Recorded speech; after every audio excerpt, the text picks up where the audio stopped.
"Matthew, I can't find my wedding dress," I shouted, rifling through the garment bags in the closet. My heart pounded in my chest as I glanced at the clock. We were supposed to be at the church in less than an hour. Matthew appeared in the doorway, his brow furrowed with concern. "Are you sure it's not here, Sarah? Maybe it got mixed up with Laura's things." I sighed, trying to keep my frustration in check. "I don't know. Everything's been so chaotic since we moved in with your family." He wrapped his arms around me, trying to offer some comfort. "We'll find it. Let's check Laura's room." We hurried down the hall, past the ornate paintings and antique furniture that filled the Thompson estate. The house was beautiful, but it always felt more like a museum than a home to me. Laura's door was slightly ajar, and we could hear her talking on the phone. Matthew knocked gently before pushing it open. "Laura, have you seen Sarah's wedding dress?" Laura looked up, her eyes wide with surprise. "Oh, I think Mom might have moved it. She was worried about it getting wrinkled." My stomach twisted into knots. Rachel always had a way of inserting herself into everything, and it never ended well for me. "Where did she put it?" Laura shrugged, looking uncomfortable. "I don't know. Maybe the attic." Matthew squeezed my hand. "Let's check the attic then." We made our way up the narrow staircase, the air growing mustier with each step. When we reached the attic, we found Rachel standing by a large trunk, her back to us. "Mom, have you seen Sarah's dress?" Matthew asked, his voice tense. Rachel turned slowly, a faint smile on her lips.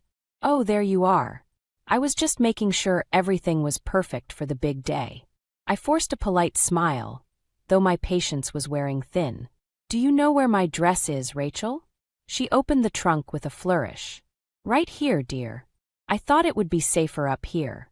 Relief washed over me as I saw the familiar white fabric, but it was quickly replaced by irritation. "Thank you, Rachel. We should get going." Rachel's smile didn't reach her eyes. "Of course. You wouldn't want to be late." We hurried back downstairs, and I quickly changed into my dress. The ceremony was a blur of vows and smiles, but I couldn't shake the feeling of unease that had settled in my chest.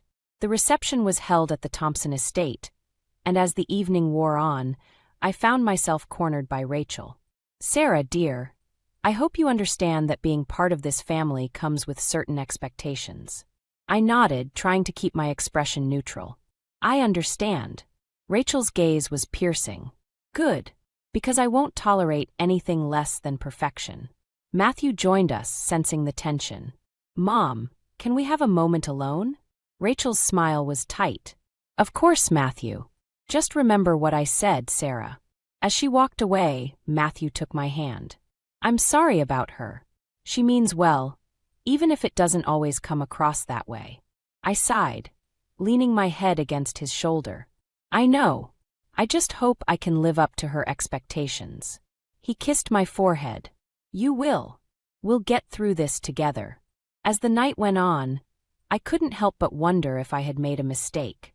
I loved Matthew, but living with his family was already proving to be more challenging than I had anticipated. Little did I know, this was just the beginning of the trials I would face as a Thompson. "Sarah, you can't just ignore her," Matthew said, his voice tinged with frustration as he followed me into the kitchen. "I know, Matthew, but it's hard when she criticizes everything I do," I replied, my hands trembling as I tried to prepare dinner. "She even told the staff at the honey business that I don't know how to handle basic tasks." Matthew sighed, running a hand through his hair. "I'll talk to her again.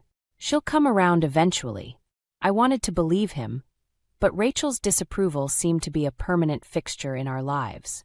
As I chopped vegetables, I could feel her eyes on me, scrutinizing my every move. "Sarah, dear, are you sure you know what you're doing?" Rachel's voice cut through the air like a knife. I turned to face her, forcing a smile. "Yes, Rachel. I'm just making a salad." She raised an eyebrow. "Well, I hope it's better than the last one." The guests weren't impressed. I clenched my jaw, trying to keep my composure. "I'll do my best." Matthew stepped in, placing a hand on his mother's shoulder. "Mom, give her a break. She's doing fine." Rachel huffed, clearly not convinced. Fine. But remember, Sarah, this family has high standards. As she walked away, I let out a breath I didn't realize I was holding. Thanks, Matthew. He kissed my forehead. We'll get through this. Just hang in there. The next day, I decided to visit the Thompsons' honey office to see if I could help out. Maybe if I showed some initiative, Rachel would start to see me in a better light. When I arrived, the atmosphere was tense. The employees glanced at me with a mix of curiosity and skepticism. I approached one of the workers, a middle-aged woman named Linda. Hi, Linda. I'm Sarah, Matthew's wife. I was wondering if there's anything I can do to help, I said, trying to sound confident. Linda looked me up and down before replying. You can start by organizing these invoices. It's a mess. I nodded, eager to prove myself. As I sorted through the papers, I overheard snippets of conversation. She's just trying to impress Rachel, one employee whispered. Good luck with that, another replied. Rachel's impossible to please. Their words stung, but I pushed on, determined to make a good impression. By the time I finished, the office was much more organized, and I felt a small sense of accomplishment. Just as I was about to leave, Rachel walked in. Her eyes scanned the room before landing on me. What are you doing here, Sarah? I wanted to help out, I replied, trying to keep my voice steady. I organized the invoices and cleaned up a bit. Rachel's expression was unreadable. I see. Well, don't expect any special treatment just because you're family. I nodded, feeling deflated. Of course not. As I walked back to the house, I couldn't shake the feeling of inadequacy. No matter what I did, it seemed like it was never enough for Rachel. That evening, as Matthew and I sat down for dinner, I tried to put on a brave face. I went to the office today. Tried to help out. Matthew looked surprised. Really? How did it go? I shrugged. It was okay.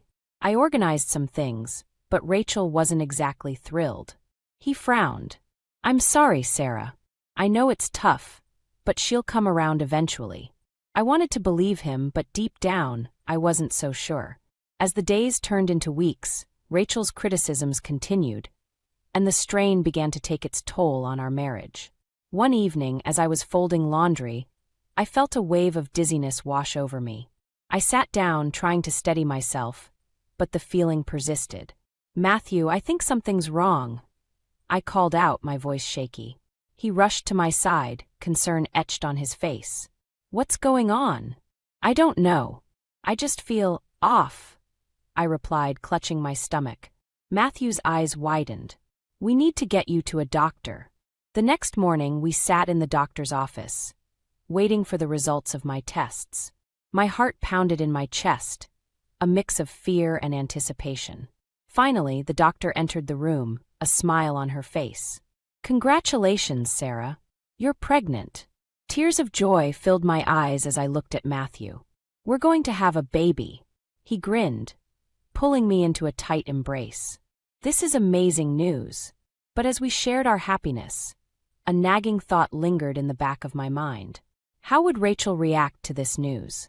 Would she finally soften, or would her disapproval continue to cast a shadow over our lives? As we drove back home, I couldn't shake the feeling that this was just the beginning of a new chapter filled with even more challenges. And deep down, I knew that I would need all the strength I could muster to face what lay ahead. Sarah, it's a girl, the doctor announced, her voice filled with warmth as she handed me the ultrasound picture. Joy bubbled up inside me as I looked at the tiny form on the screen. A girl, I whispered, tears of happiness streaming down my face. Matthew squeezed my hand, his eyes shining with pride. We're having a daughter. The moment was perfect, but as we left the doctor's office, a cloud of worry began to form. How would Rachel react to the news? I knew she had always hoped for a grandson to carry on the Thompson name. When we arrived back at the Thompson estate, Rachel was waiting for us in the living room, her expression unreadable. Well, what did the doctor say? I took a deep breath, trying to steady my nerves. We're having a girl. Rachel's face fell, and she let out a disappointed sigh. A girl? I see. Matthew stepped forward, his voice firm. "Mom, this is wonderful news. We're thrilled." Rachel's eyes narrowed. "Of course, Matthew. But you know how important it is for the family to have a male heir." My heart sank at her words. It was clear that my daughter was already being seen as a disappointment. "She's our child and we love her," I said, my voice trembling with emotion. Rachel waved her hand dismissively. "Yes, yes. But you must understand the importance of tradition." The days that followed were filled with tension. Rachel's attitude only worsened, and I felt increasingly isolated. Even the employees at Thompson's Honey seemed to share Rachel's disappointment, their whispers and sidelong glances making me feel like an outsider. One afternoon, as I was sitting in the garden trying to find some peace, Laura arrived home. She was glowing with excitement, her hand resting on her growing belly. "Guess what, Sarah? I'm having a boy." I forced a smile, trying to be happy for her. "That's wonderful, Laura. Congratulations." She beamed, oblivious to my inner turmoil. "Mom is over the moon. She's already planning the nursery." As Laura went on about her plans, I couldn't help but feel a pang of jealousy. The contrast in the way we were treated was glaringly obvious, and it only deepened my sense of frustration and loneliness. That evening, as I lay in bed, Matthew wrapped his arms around me. "I'm sorry, Sarah. I know this is hard." Tears welled up in my eyes. "I just want our daughter to be loved and accepted." He kissed my forehead. "She will be. By us." The weeks passed, and the strain on my emotions grew. One day, Rachel called me into her study. "Sarah, I need to speak with you." I entered the room, my heart pounding. "Yes, Rachel." She handed me an envelope, her expression cold. "This is for you. Consider it a gift for the baby." I opened the envelope, expecting to find a check or a heartfelt note. Instead, I found invoices for luxurious baby items, all addressed to Laura. My hands trembled as I looked up at Rachel. "What is this?" Rachel's smile was icy. "Laura deserves the best for her son. I thought you could handle the expenses." Anger and hurt surged through me. "This is cruel, Rachel." She shrugged, her eyes devoid of any warmth. "It's practical. You should understand that by now." I stormed out of the room, clutching the invoices. When I found Matthew, I showed him the envelope, my voice shaking with rage. "Look at this. Look at what your mother did." Matthew's face turned pale as he read the invoices. "This is unacceptable. I'll talk to her." But I knew that talking wouldn't change anything. The damage was done, and I couldn't stay in this toxic environment any longer. "Matthew, I can't do this anymore. I can't raise our daughter here." He looked at me, torn between loyalty to his family and love for me. "Sarah, please. Let's try to work this out." I shook my head, tears streaming down my face. "I need to leave. For our daughter's sake." Matthew's shoulders slumped, but he nodded. "Okay. We'll leave. We'll start over." As we packed our things, the weight of our decisions settled over us. Leaving the Thompson estate meant leaving behind the family business and the life we had built. But it also meant freedom from Rachel's oppressive control.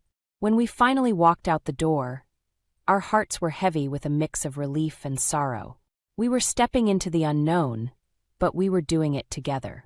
And as we drove away, I couldn't help but feel a glimmer of hope for the future, even as the past loomed large in the rearview mirror.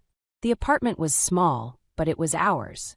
As I unpacked the last of our boxes, I felt a mixture of relief and anxiety. We had left the Thompson estate and all its baggage behind, but the future was uncertain.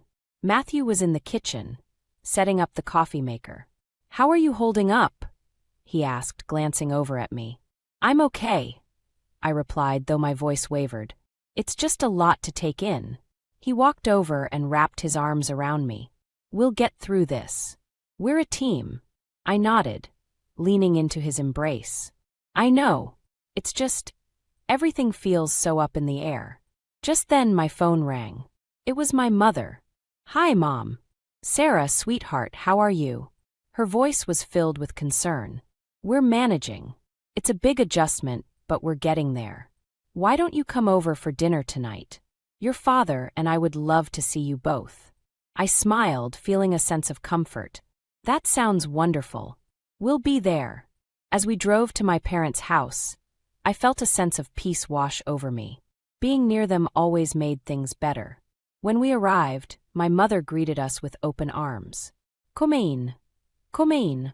Dinner's almost ready. My father gave Matthew a hearty handshake. Good to see you, son. We sat around the table, the warmth of family enveloping us. For the first time in weeks, I felt a sense of normalcy. But as we ate, my mother gave me a concerned look. Sarah, have you heard from Rachel or Laura? I shook my head. No, and honestly, I'm not sure I want to. My father frowned. It's a shame, really. Families should stick together. Matthew sighed. It's complicated. Rachel's difficult. Just as we finished dinner, my phone buzzed with a text message. It was from Laura. Can we talk? It's important. My heart raced as I read the message. Laura wants to talk. Matthew's brow furrowed. About what? I don't know, but it sounds urgent. My mother placed a hand on my arm. Maybe you should hear her out. It could be important. I nodded, feeling a knot of anxiety in my stomach. I'll call her. I stepped outside and dialed Laura's number. She picked up on the first ring. Sarah, thank God. I need to tell you something. What is it, Laura? She took a deep breath. Mom's planning something. She's trying to take control of Thompson's honey completely. She's cutting Matthew out. My blood ran cold. What? Why would she do that? She thinks Matthew's decision to leave was a betrayal. She's been talking to the board, convincing them that he's unfit to lead. I felt a surge of anger. This is unbelievable. How could she do this to her own son? Laura's voice was shaky. I don't know, but you need to be prepared. She's not going to back down. I hung up, my mind racing. When I walked back inside, Matthew looked at me with concern. What did she say? Rachel's trying to take control of the business. She's cutting you out. Matthew's face hardened. She's gone too far. We need to fight this. My father nodded. You have every right to stand up for yourselves. I felt a sense of determination rising within me. We need to gather evidence, talk to the board members, and make our case. Matthew took my hand. We're in this together, Sarah. We'll fight for what's right. The next few days were a whirlwind of phone calls, meetings, and strategy sessions. We reached out to allies within the company, gathering support and preparing our defense. The tension was palpable, but so was our resolve. Finally, the day of the board meeting arrived. As we walked into the conference room, I felt a mixture of fear and determination. Rachel was already there, her expression cold and calculating. The meeting began, and Rachel wasted no time in presenting her case. Matthew's decision to leave the family home shows a lack of commitment to Thompson's honey. We need strong leadership, and I believe I am the best person to provide that. Matthew stood up, his voice steady and firm. My decision to leave was about protecting my family. It doesn't mean I'm not committed to the business. In fact, I believe my experience and vision make me the best person to lead Thompson's honey into the future. The board members listened intently as we presented our evidence and arguments. The tension in the room was thick, but I could see that some of them were swayed by our determination and sincerity. As the meeting drew to a close, the board members began to vote. My heart pounded in my chest as we waited for the final decision. When the chairman finally spoke, his voice was calm but firm. After careful consideration, we have decided to retain Matthew Thompson as the leader of Thompson's honey. Relief and triumph washed over me as I looked at Matthew. We had won this battle, but I knew the war was far from over. Rachel's fury was evident, and I knew she wouldn't give up easily. As we left the conference room, I felt a sense of renewed determination. We had faced a major crisis and come out stronger, but the road ahead was still uncertain, and I knew we would need all our strength and resilience to navigate the challenges that lay ahead. The day our daughter Lily was born should have been one of the happiest of my life. Holding her tiny form in my arms, I felt a surge of love and protectiveness. But Rachel's shadow loomed large even in the delivery room. When Matthew handed me the envelope Rachel had given him, I hoped it contained a gesture of goodwill, a sign that she was ready to accept us. But as I pulled out the invoices for Laura's baby items, my heart sank. This wasn't generosity. It was a slap in the face. Tears of frustration welled up as I handed the papers to Matthew. "This is what she thinks of us," I said, my voice choked with emotion. Matthew's face darkened as he read the invoices. "This is too much, Sarah. We need to confront her." I nodded, my resolve hardening.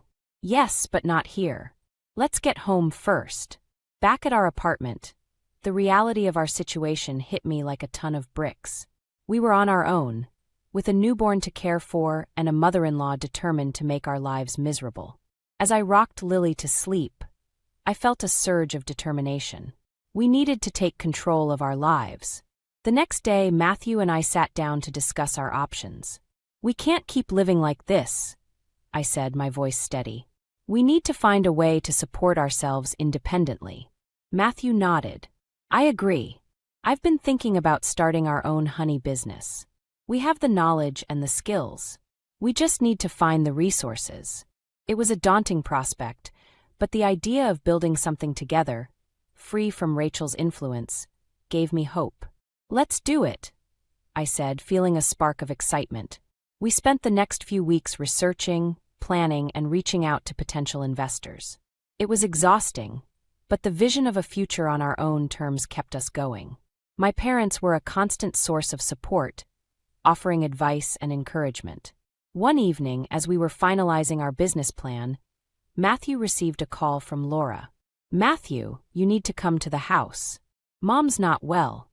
My heart skipped a beat. Despite everything, Rachel was still family. "Go," I urged. "I'll take care of Lily." Matthew kissed me on the forehead. "I'll be back as soon as I can." Hours passed, and I couldn't shake the feeling of dread. When Matthew finally returned, his face was pale and drawn. "Mom had a stroke," he said, his voice barely above a whisper. I felt a mix of shock and sorrow. "Is she going to be okay?" "The doctors don't know yet. She's stable, but it's too early to tell." As the days went by, Rachel's condition remained uncertain. Matthew spent most of his time at the hospital, and I struggled to balance caring for Lily and supporting him. Our plans for the business were put on hold as we navigated this new crisis. One evening, as I was putting Lily to bed, Matthew called. "Sarah, I need you to come to the hospital. Mom wants to see you." I felt a knot of anxiety in my stomach. "All right, I'll be there soon." When I arrived, Rachel was lying in her hospital bed, looking frail and vulnerable. Matthew was sitting by her side, holding her hand. As I approached, Rachel's eyes met mine, and I saw a flicker of something I hadn't seen before: regret. "Sarah," she said, her voice weak. I need to apologize." I was taken aback. "Rachel, you don't have to." "No," she interrupted. "I do. I've been cruel to you, and it's not fair. I was so focused on my own expectations that I forgot what really matters." Tears welled up in my eyes. "Thank you, Rachel. That means a lot." She reached out and took my hand. "Take care of Matthew and Lily. Build your business. You have my blessing." As I left the hospital that night, I felt a sense of closure. Rachel's apology didn't erase the past, but it was a step towards healing. With her blessing, I felt a renewed sense of purpose. Back at home, Matthew and I sat down to revisit our plans. "We need to move forward," I said, my voice filled with determination. "For Lily, for us, and for the future we want to build." Matthew nodded, a spark of hope in his eyes. "Let's do this, Sarah. Together." As we dove back into our work, I felt a sense of optimism. The road ahead would be challenging, but we were stronger now, united in our resolve. And as I looked at Lily sleeping peacefully in her crib, I knew we were on the right path, ready to face whatever came our way. The morning sun filtered through the curtains, casting a warm glow over our small apartment. I stood in the kitchen, preparing breakfast while Lily cooed in her crib. Matthew was already at the dining table, poring over business plans and spreadsheets.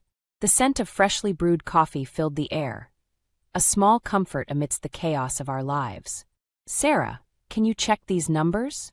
Matthew asked, his brow furrowed in concentration. I wiped my hands on a dish towel and joined him at the table. "Sure, let me see." As I reviewed the figures, a sense of pride welled up inside me. We had come so far in such a short time, building our business from the ground up. But the challenges were mounting, and we knew we couldn't afford any mistakes. Just then my phone buzzed with a message. It was from Laura. "We need to talk. Urgent." My heart skipped a beat. "Matthew, it's Laura. She says it's urgent." He looked up, concern etched on his face. "Call her." I dialed her number, and she picked up almost immediately. "Sarah, you need to come to the house. It's about Mom." My stomach churned. "What happened?" "She's worse. The doctors say it doesn't look good. She wants to see you both." I glanced at Matthew, who was already standing up, ready to go. "We're on our way." The drive to the Thompson estate was tense. Memories of our last confrontation with Rachel flooded my mind. But this time, the stakes were higher. When we arrived, Laura met us at the door, her eyes red from crying. "She's in her room," Laura said, her voice trembling. We hurried upstairs, and I felt a lump form in my throat as we entered Rachel's room. She lay in bed, looking frail and pale, a shadow of the formidable woman she once was. "Mom," Matthew said softly, taking her hand. "We're here." Rachel's eyes fluttered open, and she managed a weak smile. "Matthew, Sarah, thank you for coming." I stepped forward, my heart aching at the sight of her. "Rachel, we're here for you." She took a shallow breath. "I need to tell you something. It's about the business." Matthew and I exchanged worried glances. "What is it, Mom?" She closed her eyes for a moment, gathering her strength. "There are documents in my study. They outline plans to sell the company. I didn't want to do it, but I was pressured." My mind raced. "Sell the company? To whom?" Rachel's voice was barely a whisper. "A competitor. They offered a lot of money, and I thought it was the only way to secure our future." Matthew's face hardened. "Mom, why didn't you tell us?" Tears welled up in Rachel's eyes. "I was ashamed. I didn't want to admit that I couldn't handle it. I made a mistake, and now it's too late." The gravity of the situation hit me like a tidal wave. If the company was sold, everything Matthew had worked for would be lost. Our future, our dreams, all of it hung in the balance. "We need to find those documents," I said, my voice filled with urgency. "We have to stop this." Matthew nodded, determination in his eyes. "Let's go." We raced to Rachel's study, Laura trailing behind us. The room was cluttered with papers and files, and we frantically searched for the documents Rachel had mentioned. Time was running out, and the weight of the moment pressed down on us. Finally, Laura found a folder marked confidential. She handed it to Matthew, her hands shaking. "This must be it." Matthew opened the folder, his eyes scanning the pages. "Here it is. The agreement to sell the company." I looked over his shoulder, my heart pounding. "We need to void this agreement. There has to be a way." Just then, Rachel's lawyer, Mr. Jenkins, appeared in the doorway. "I heard you were here. What's going on?" Matthew handed him the folder. "We need to stop this sale. There has to be a way." Mr. Jenkins reviewed the documents, his expression serious. "It's not going to be easy. The agreement is legally binding, but there may be a loophole. If we can prove that Rachel was coerced, we might have a chance." The room fell silent as we absorbed his words. Everything was at stake, and the odds were against us. But we couldn't give up. "Not now.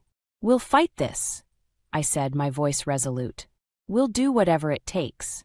Matthew squeezed my hand, his eyes filled with determination.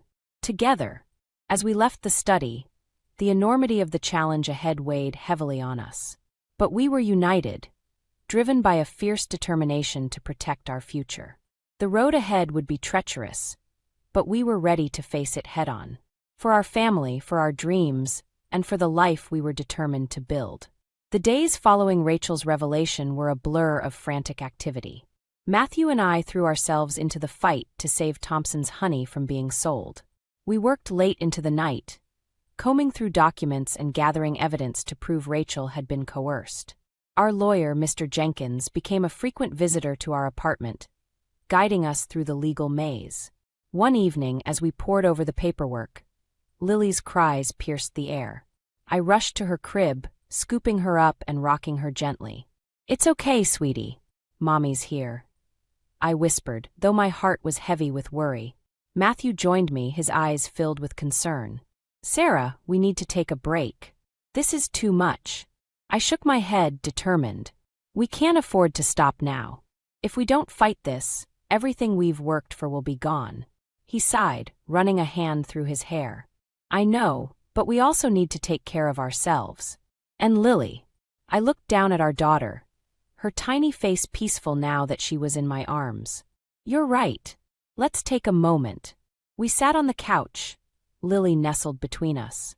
For a brief moment, the weight of our troubles lifted, and I felt a sense of calm. But it was fleeting, and the urgency of our situation pressed back in. The next morning, we received a call from Mr. Jenkins. "I have some news. The board meeting to finalize the sale is scheduled for tomorrow. We need to present our case then." My heart raced. "Tomorrow? That's so soon." "We don't have a choice," Mr. Jenkins replied. "We need to be prepared." Matthew and I spent the rest of the day in a whirlwind of preparation. We rehearsed our arguments, gathered supporting documents, and reached out to allies within the company. The tension was palpable, but so was our determination. That night, as we lay in bed, Matthew took my hand. "No matter what happens tomorrow, I want you to know how proud I am of you, Sarah. You've been incredible through all of this." Tears welled up in my eyes. "I couldn't have done it without you. We're in this together." The next morning, we arrived at the Thompson estate, our hearts heavy with anticipation. The board members were already assembled in the conference room, their expressions serious. Rachel was there too, looking frail but resolute. Laura stood by her side, offering silent support. Mr. Jenkins began our presentation, laying out the evidence of coercion and the negative impact the sale would have on the company. Matthew and I took turns speaking, our voices steady despite the nerves that churned in our stomachs. As we finished, the room fell silent. The board members exchanged glances, their faces unreadable. Finally, the chairman spoke. "We've heard your arguments, and we need to deliberate. Please wait outside." We stepped into the hallway, the tension almost unbearable. Matthew paced back and forth while I clutched Lily, trying to stay calm. Laura approached us, her eyes filled with worry. "I hope they listen to you. For all our sakes." I nodded, grateful for her support. "Thank you, Laura. It means a lot." Minutes felt like hours as we waited. Finally, the door opened, and the chairman motioned for us to return. We took our seats, our hearts pounding. The chairman cleared his throat. "After careful consideration, we have decided to halt the sale of Thompson's honey. We believe that the evidence presented warrants further investigation." Relief washed over me, and I felt tears of joy welling up. Matthew squeezed my hand, his eyes shining with gratitude. "Thank you," he said, his voice filled with emotion. Rachel's expression softened, and she nodded weakly. "You've done well. I'm proud of you both." As we left the conference room, a sense of triumph filled the air. We had faced the most significant crisis yet and emerged victorious. But I knew that this was just the beginning. The road ahead would still be filled with challenges, but we were stronger now, united in our resolve. That evening, as we sat together in our apartment, I felt a sense of peace. We had fought for our future and won, and as I looked at Matthew and Lily, I knew that no matter what came our way, we would face it together. The weeks after the board's decision to halt the sale of Thompson's honey were a whirlwind of activity. We were back at the helm, but the fight had taken its toll on us.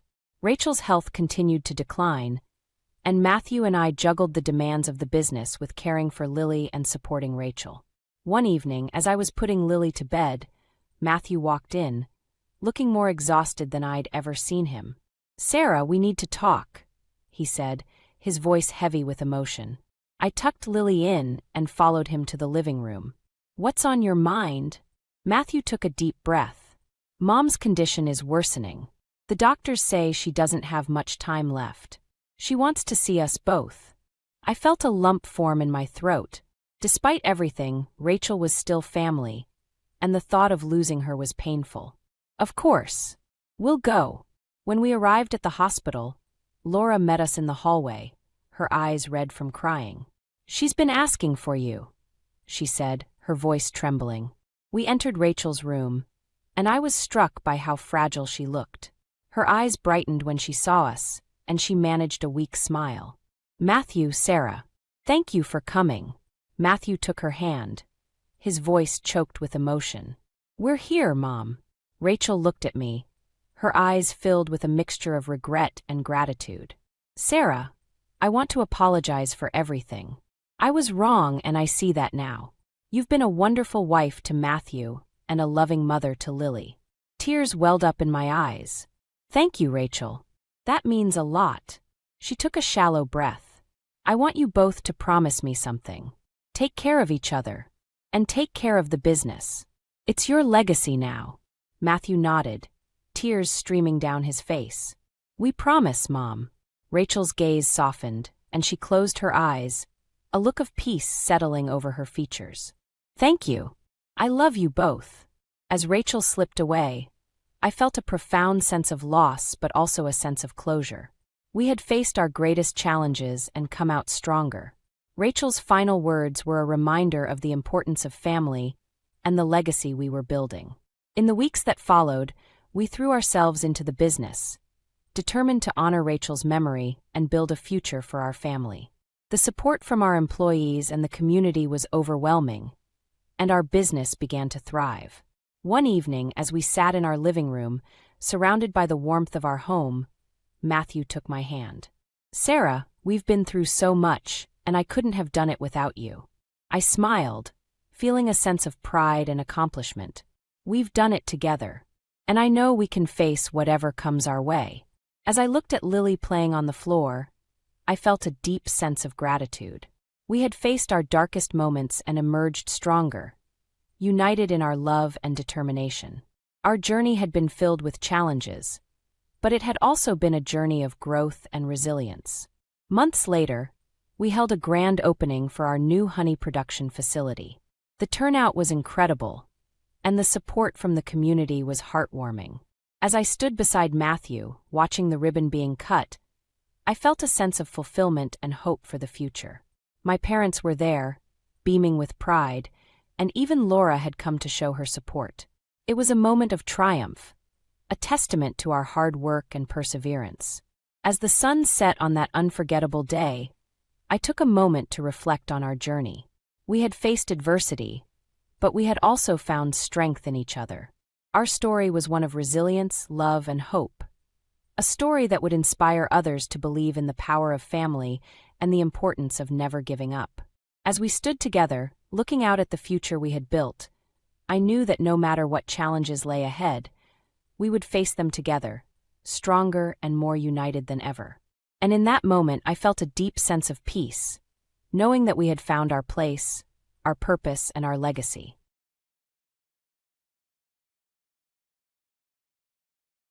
All you are is a worthless idiot. At this new company, dead weight is not necessary. It's time to reduce expenses, beginning with you. Tom Anderson, the executive vice president, raised his voice and yelled at me. He had always made fun of me and looked down on me. I hadn't been able to resist him until now. I had reached my limit, though. I looked him in the eye and started talking gently. "I'm Simon Smith, and I'm 27 years old. I work for a big company that is fairly well known. I received my degree from a nearby university with mediocre rankings. It was not nationally renowned. However, the majority of my coworkers are well educated because the company I joined is a major player. Because of the results-driven mentality at my first sales assignment, nobody gave a damn about my school background. However, after I was moved to the administrative department, I've discovered that many people here actually care. It's good to meet you. My name is Simon Smith. I'm excited to collaborate with each of you. I was greeted with little applause on my first day in the administrative department. The senior worker who was tasked with mentoring me, Hazel, smiled strainedly and gave me the rundown. A highly educated manager named David Marmar oversees the administrative division. His team naturally prioritizes education as well. Unusually for this organization, Hazel has a high school diploma. She clarified that she was hired because a relative, Fu, had previously had a prominent position here. She was a struggling single mother at the time, and her relative helped her out. She acknowledged that many people at the time denigrated her for being a low-educated hire through connections, even though she has since remarried and settled down. Additionally, Executive Vice President Tom Anderson has a significant impact here. He is even more fixated on schooling than David is, and his duties frequently involve administrative work. I see. I knew Tom's face even though I hadn't talked to him much. I pondered how he may respond if he learned more about me. I promised to keep a low profile because he was often in the administrative department. This guy is the new one, isn't he? Tom said, "Nice to meet you." He approached me despite my best efforts to avoid him. David, who stood beside him, grinned. "I heard you did okay in sales, but that was probably just luck. You're nothing but dead weight here in admin." From the start, David was always critical of me and found fault in everything I did. Sorry about that. I wasn't doing anything to justify being called dead weight, but arguing back would only make things worse, so I apologized instead. Seeing this, Tom let out a loud, exaggerated sigh. Seriously, HR makes mistakes sometimes, hiring people like you. We don't need low-educated fools here. Even though there was no real reason, Tom and David continued to pester me with snide remarks. After I was finally released, Hazel invited me for lunch and shared more details. Sorry I couldn't step in to help. Tom is still the executive vice president, so you never know what he might do if you push back. She apologized with a troubled look. But I quickly waved it off. Oh no, it's really no big deal. You've got a strong mental fortitude, Simon. When I was taking maternity leave after having a child with my current husband, those two gave me so much grief that I was mentally crushed. Though they said nothing to other female employees, they had specifically targeted Hazel with relentless passive-aggressive remarks. By the way, her relative Fu, who had helped her get the job, retired long ago. So Hazel now has no connections or influence and is just a regular employee. Why are they so obsessed with education, anyway? Well, the founder and current president are both known for valuing education. But there's another rumor about Tom. Apparently, Tom's father was the CEO of a smaller company. The company was eventually passed down to Tom's older brother, despite only having a high school education. His brother was recognized by their father as having talent for management and was chosen as the successor. Until then, Tom had believed he would be chosen because he was more educated than his brother. Must have felt like a betrayal from his father. That's probably what made him start obsessing over education. I didn't know there was such a complicated backstory. Still, that's no excuse for demeaning others. My son is taking his college entrance exams this year, but he's struggling. How about you? Oh wait, you probably didn't study that hard. Your college wasn't exactly prestigious. Tom feigned seeking advice while mocking my educational background. Take care of this, will you? A simple task like this should be easy for someone as unqualified as you. I need it done today. Without even waiting for my reply, he dumped his busy work on me. It was clear that Tom saw me as both a stress relief punching bag and a convenient errand boy. David's frequent business trips made him less of a nuisance. But Tom, who was almost always at the office, would deliberately come to the admin department to harass me. He seemed to enjoy watching me squirm. Can someone like that really be a company executive? This place is in serious trouble, I muttered bitterly. But it turned out the company was indeed in deep trouble. Recently, our company sold all its shares to another corporation CEO. We became a subsidiary of that company and announced plans for a management turnaround. As a result, the workload in the admin department skyrocketed. For the past few days, I've been carrying boxes filled with documents to various departments. Being the youngest in the admin department, I was assigned all the heavy lifting. Even during such a busy time, Tom made it a point to bother me. Well, looks like you're busy. Manual labor suits you. Why don't you transfer to a factory position? I heard there is an opening. Grinning slightly, he taunted me. Usually, I'd humor him, but today I was too swamped to deal with this nonsense. Yeah, sure. Sorry, but I'm in a bit of a rush. Apparently, my dismissive response didn't sit well with him. Tom grabbed my arm roughly, his face irritated. Hey, walk away. Listen when I'm talking to you. Because of his sudden grab, I dropped the box I was holding. The documents inside scattered everywhere, and a bundle hit Tom's foot. Ouch. Watch it. Already stressed, I snapped and retorted without thinking. You're the one who yanked my arm. Tom, hearing that, his face turned red with rage.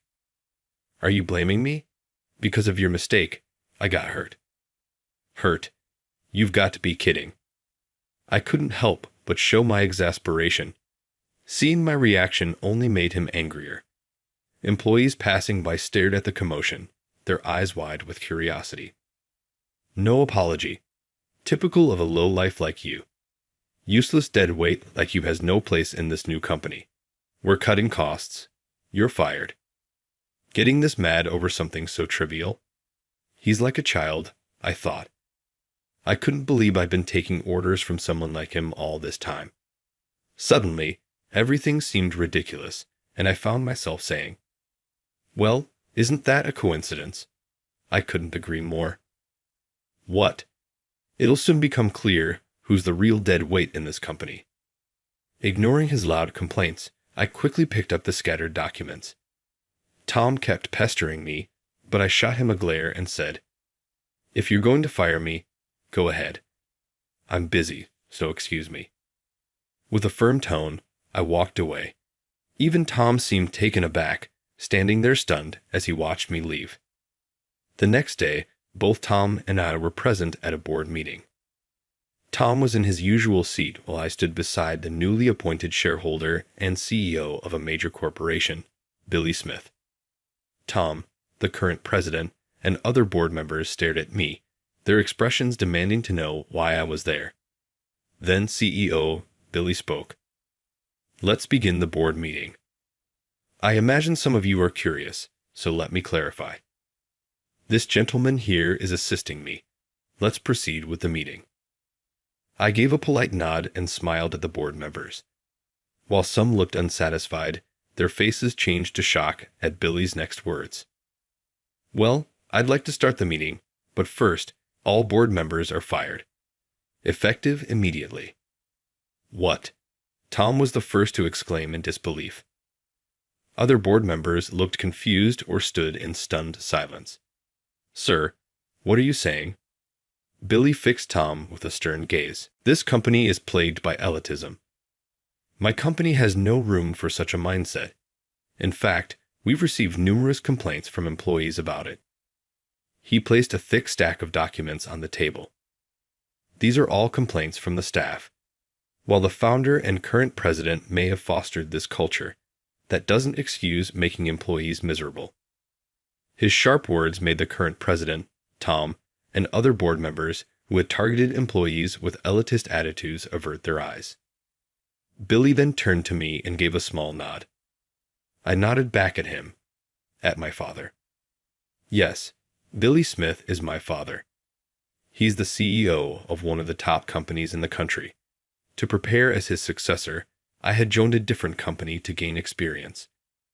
However, when that company faced financial trouble, my father decided to buy it out.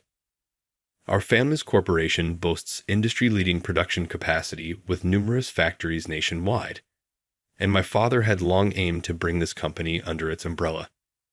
Now, With the acquisition complete, his plan had succeeded. I had been educated by my father since I was a child, and though it might sound arrogant, I achieved decent results. There was a reason I chose to attend a local university. When I was in high school, my mother fell ill. She required long-term hospitalization, so I focused on a university near the hospital. By attending that university, I could quickly be by her side if needed and visit her every day. For me, academic credentials weren't a top priority. I had already learned everything necessary from my father, and I didn't see any point in being overly concerned about university rankings. My father, who also didn't prioritize academics, supported my decision, saying he'd feel better knowing I was close to my mother. By the way, my mother has since fully recovered and is living a healthy life now. While I don't dismiss the importance of education, the obsession with it at this company is abnormal. There are likely many reasons for the company's poor performance, but I believe its excessive focus on academic credentials is part of the problem. I reported everything that had happened at the company to my father. The truth is, my father had invited me to attend the meeting for educational purposes. At this point, I'm still just a regular employee and wouldn't normally have access to board meetings. It was a valuable learning opportunity, and my father took advantage of it. While my father and I share the same last name, it's common enough that Tom hasn't connected the dots. Additionally, I resemble my mother and look nothing like my father. Not that Tom has the composure to notice such things right now anyway. If you're close to the COO, he better put in a good word for me. A good word about what? Tell him I'd never harassed you, and now, better bury those other reports from employees. Got it. I almost laughed. Even now, he was trying to order me around from a position of superiority. Why would I do that? Deciding it was time to make things clear, I replied coldly, if I owed you anything, maybe. But all you've ever done is cause me trouble. If you're fired, I'll gladly cooperate to ensure it happens. Tom looked utterly baffled by my words. What? Why? The question is, why not? Did you really think I'd keep obeying you just because I have until now? Hearing this, Tom nodded, still confused. I let out a deep sigh, louder than ever. The only reason I obeyed you was because you had the power to fire someone like me. I didn't want to risk losing my job, that's all. As my words sank in, Tom's face turned even paler. So what happens to me now? Sue Mosmith said he'd reorganize the board after dismissing everyone. Will I be able to stay in the company? Tilting my head slightly, I replied, well, who knows? But at the very least, you'll probably lose your current position. It might be hard to fire you outright for harassment, but I think you'll face some serious consequences. Tom had harassed more than just me. Some of the reports were downright appalling. Personally, I'd like you to resign. You once called me a useless burden, but the truth is your presence here is far more damaging. You're much worse than I could ever be. Tom's eyes widened in despair as he looked at me. Whatever happens from now on, it's all the result of your own actions. You brought this on yourself. Those words seemed to be the final blow. Tom collapsed weakly to the ground. After this, as my father had declared, the board was reorganized. The current president was ousted, and a competent vice president was promoted to the role of president. Problematic board members were stripped of their positions and faced severe penalties, including demotions. Some were even forced out under the guise of voluntary resignation. Tom was one of them. How did you pull it off? I thought Tom would cling to his position no matter what, especially with his son's college expenses coming up. My father, with a solemn expression, simply replied, "You're not ready to know." I couldn't begin to imagine what methods he used. In time, I'll learn from him at my own pace. As for David, one of Tom's loyal followers, he was reassigned to another department, bringing peace to my workplace. Hazel, one of the victims, expressed her relief and joy at the improved work environment. She's an incredibly skilled employee, and I hope she continues to thrive here for years to come. As for me, I'll keep honing my skills at this company, striving every day to become a person worthy of succeeding my father as the next CEO.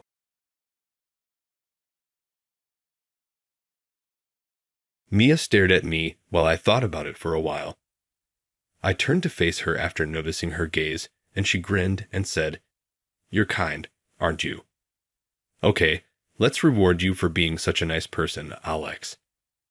I was ecstatic about the reward that awaited me and anxiously anticipated what would happen next after hearing my long-admired person utter such a thing. We got there a short while later. I'm Alex, a 30-year-old employee of a New York-based corporation. I'm flying back to my hometown today, taking advantage of the long weekend. About once every 6 months, I take a few days off randomly during a long weekend to visit home because major holidays and Christmas get so crowded. I went into a diner I frequently go to after leaving the arrival area. Every time I return home, I go to this diner. That's because I had a part-time job here during my high school years. I wonder if today is her day off. Hasn't she given up? I was a little disappointed after spending some time looking about the diner. I was trying to find Mia. She is currently the manager of this establishment and was a senior while I worked here part-time. She is a stunning woman who attracts attention everywhere she goes, and she also provides excellent customer service. She was the senior I looked up to, and even as a novice, she always taught me with kindness and consideration. The only woman who ever thought my smile was cute was her. I have a complex since my classmates have made fun of my squinty-eyed smile since I was a young child. I had only planned to work in the kitchen, but this diner also required me to work in the hallway, and I had to do customer service training. Maya thought the smile was cute, even though I was nervous and didn't want to force a smile for work. I fell in love with her then. The issue was that Mia was 10 years older than me. She would never consider me a potential love interest. Mia had a boyfriend at the time, so I was unable to even tell him how I felt. I ended up working there after leaving the part-time job to go to college in New York, and I stopped by this cafe on my biannual trips home to ask if she was working. I've known her for more than 10 years, and by now, I've lost interest in seeing her. However, I usually feel better after speaking with Mia. It was always comforting to see Mia when I visited home. After a sad glimpse inside the cafe where I used to work, I concluded my visit home 2 days later and made my way to the nearby airport. Before I entered the store, I noticed Mia. I was still in awe of her radiant grin today. I said, "I think then," as I entered the diner. "Greetings. It's been a long time, hasn't it, Alex? How are things at work? Easily? Do you have a girlfriend?" My brows wrinkled in exasperation. "Even you, Mia, let me rest. My folks' constant pestering regarding my wedding date has already worn me out." Seeing my troubled face, Mia laughed. "Oh dear, you seem to have worried your parents. I don't get nagged about it anymore. Here, take a seat wherever you like." Prompted by her, I took a seat. Mia brought over the pasta I had ordered. "Be careful, the plate is hot," she said as she placed the pasta in front of me. "I'm always happy to see you stop by. You're so diligent." Unable to voice out that I came to see Mia, I just started eating my pasta. "What time is your flight back to New York?" she asked. "The 5:00 p.m. flight," I replied after swallowing a bite of pasta. Mia glanced at the clock inside the diner and said, "That's quite early. It's only 2 p.m. now, right? Oh, I'm about to take a break soon, so I can keep you company for an hour to kill some time." Making me overjoyed, I asked, "Are you sure?" As I responded with a smile, Mia said, "Yes, haha, your smile is still as cute as ever," then turned on her heel and headed back to the kitchen. Even now, being praised by Mia for my smile, which I've always been self-conscious about, made me feel warmly happy. I waited for Mia to take her break, and then we left the diner. We strolled around the airport for a bit while heading to the counter with me to check in my luggage. An announcement was made about the next flight being canceled due to a mechanical issue. It's not your flight, right, Alex? That's a relief. Yeah, mine is the one after the next. As we engaged in casual conversation, the counter became swamped with people. They were probably trying to rebook for the next flight. Deciding to check in our luggage later, we headed to the observation deck to watch the planes together. Please wait, can't you do something? I really need to get on the next flight. A man was pleading desperately nearby. Watching the situation, after a brief exchange with the counter staff, the man hung his head and walked away from the line. Seeing the man, I exclaimed, "Ethan, is that you?" When I called out to him, the man looked up and saw me. Then he broke into a wide smile. "Alex, wow, it's been so long since high school graduation. How have you been? What's going on with you?" As I asked, Ethan glanced at Mia standing next to me. "Oh, this is Mia, a senior from when I used to work part-time in high school. She's keeping me company to kill some time." I introduced Mia to Ethan, and then Mia said something surprising. "I know him. Ethan, right? It's been a while. How are you?" "Yeah, I'm good. And Mia, I'm fine. How's your brother doing? Is he well?" "Oh, well." The conversation between Mia and Ethan was somewhat awkward. Confused by the situation, Mia turned to me. "You know, I used to date Ethan's brother. We broke up after I got sick." She smiled faintly, looking a bit downcast. "My brother was pretty down about it at the time," Ethan muttered reluctantly. Hearing that, Mia said, "I see. I must have left him with a heavy burn," with a smile, but Ethan couldn't look directly at her. "What's going on with you, Ethan? You were yelling about something earlier." Mia continued the conversation as if nothing had happened. "Oh well." Ethan scratched his nose awkwardly. "You're hiding something, aren't you?" Mia pointed out sharply. "You always scratched your nose like that when you were making up excuses for your mischief, so your brother wouldn't find out, didn't you?" Exposed like that, Ethan's face turned red. "It's okay. Don't worry about me. I need to hurry with that." Ethan tried to leave us behind, but I stopped him. "It's not like you don't care, right? It's rare for you to raise your voice like that," I said while looking directly at Ethan.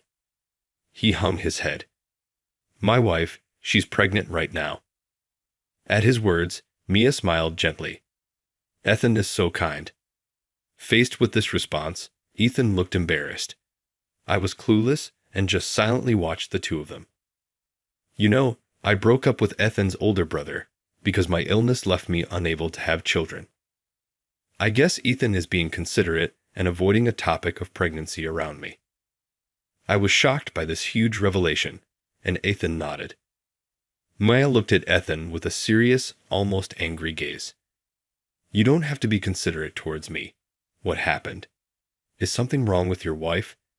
Confronted by Mia's intense stare, Ethan reluctantly shared. It seems she slipped on the stairs despite being early in her pregnancy and had to be rushed to the hospital. I was surprised, and Mia exclaimed, "That's terrible. You need to go back immediately." "But the flight is fully booked, and I'm first on the wait list." Ethan nervously checked the counter, probably waiting for his name to be called. Mia glanced at the counter. "I have a friend at the check-in. Let me ask for you." As Mia was about to rush to the counter, I grabbed her wrist to stop her. "What are you doing? We need to hurry." Mia glared at me, frustrated. "I'm on the next flight, so I'll cancel my ticket.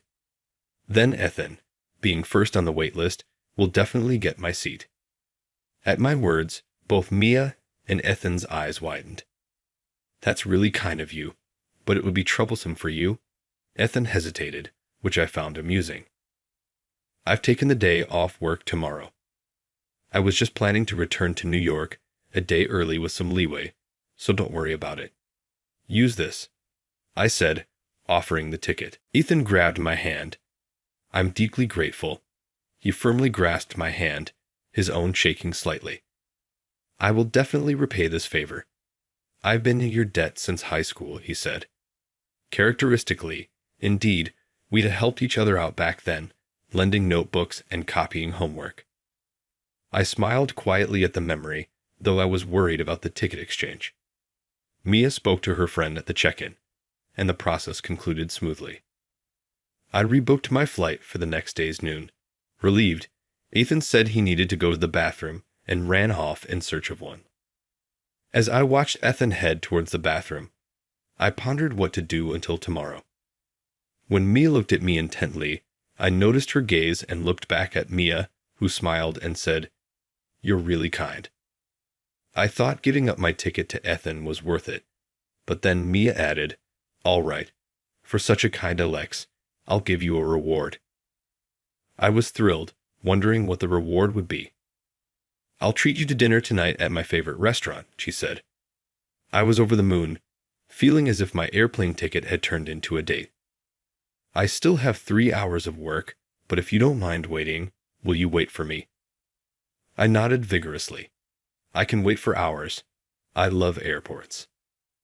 Laughing at this, Mia said, "You've been like this since high school." See you later then." I watched Mia turn to work with a dumbfounded look.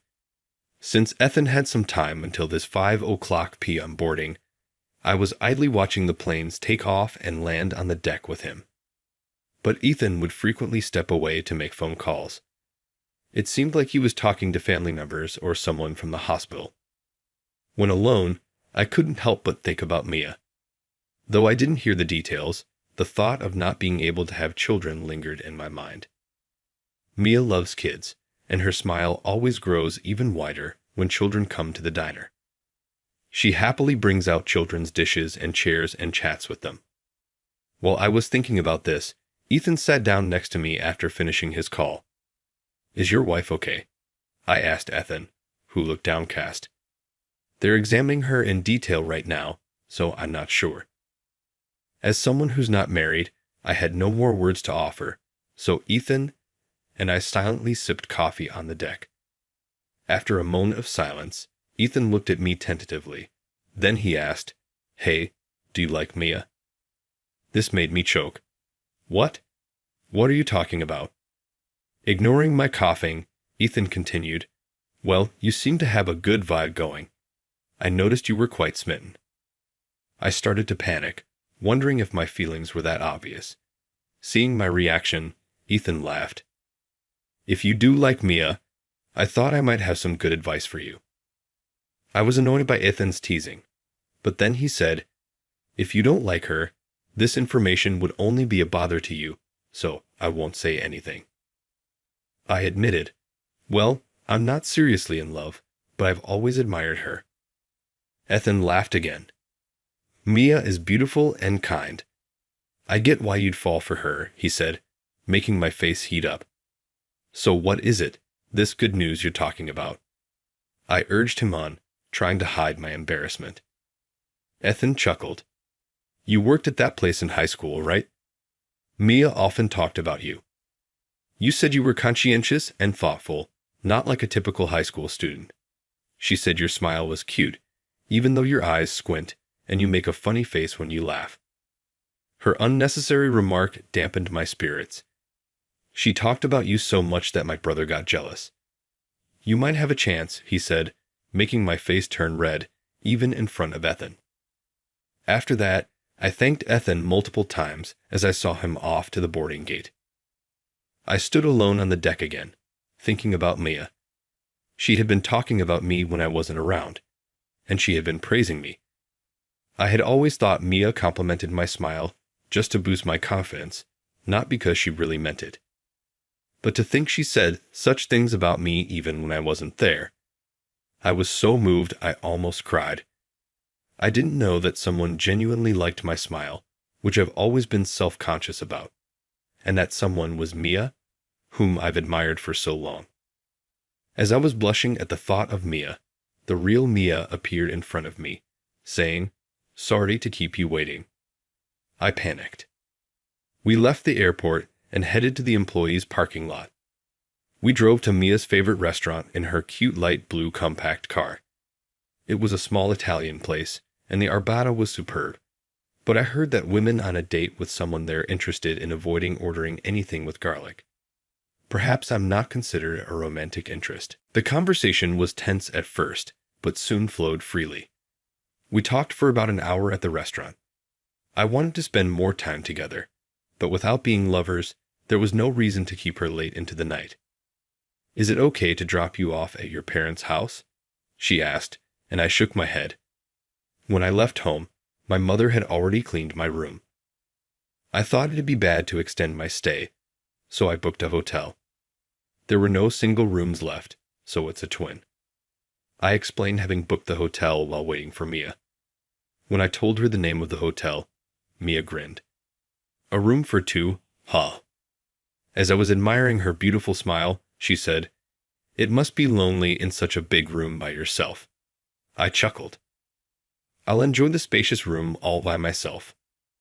At my words, Mia's smile widened, and she dropped a bombshell. "Should I stay with you?" I turned bright red and panicked. "No, that's, with Mia? Stay over? No, that can't be right. A man and a woman in the same room? That's not appropriate." I blurted out and fled. Mia burst into laughter. "Ahaha, come on, nothing's going to happen with a woman 10 years your senior, right?" Mia said, laughing. After a good laugh, she looked a bit melancholy. "Well, it wouldn't matter if something did happen. I'm not really a woman anymore." She laughed self-deprecatingly. "Don't say that, Mia. You're always a wonderful woman." Unable to come up with anything more clever to say, I looked down. Then Mia took a deep breath, started the engine, and said, "Do you still have time? Let's go for a little drive." Steering the car in the opposite direction of the hotel, holding the steering wheel and looking straight ahead, Mia began to talk. She shared that when she and her boyfriend, Ethan's older brother, were discussing marriage, Mia was struggling with her regular periods. The pain became so severe that she went to the hospital, where she learned she had to have a hysterectomy due to her condition. It was aggressive and had been caught late, leaving no option but a complete removal. I regretted it so much. If only I had gone to the hospital sooner. If only I had gotten my regular periods checked. After losing her uterus and the possibility of having children, Mia broke up with her boyfriend.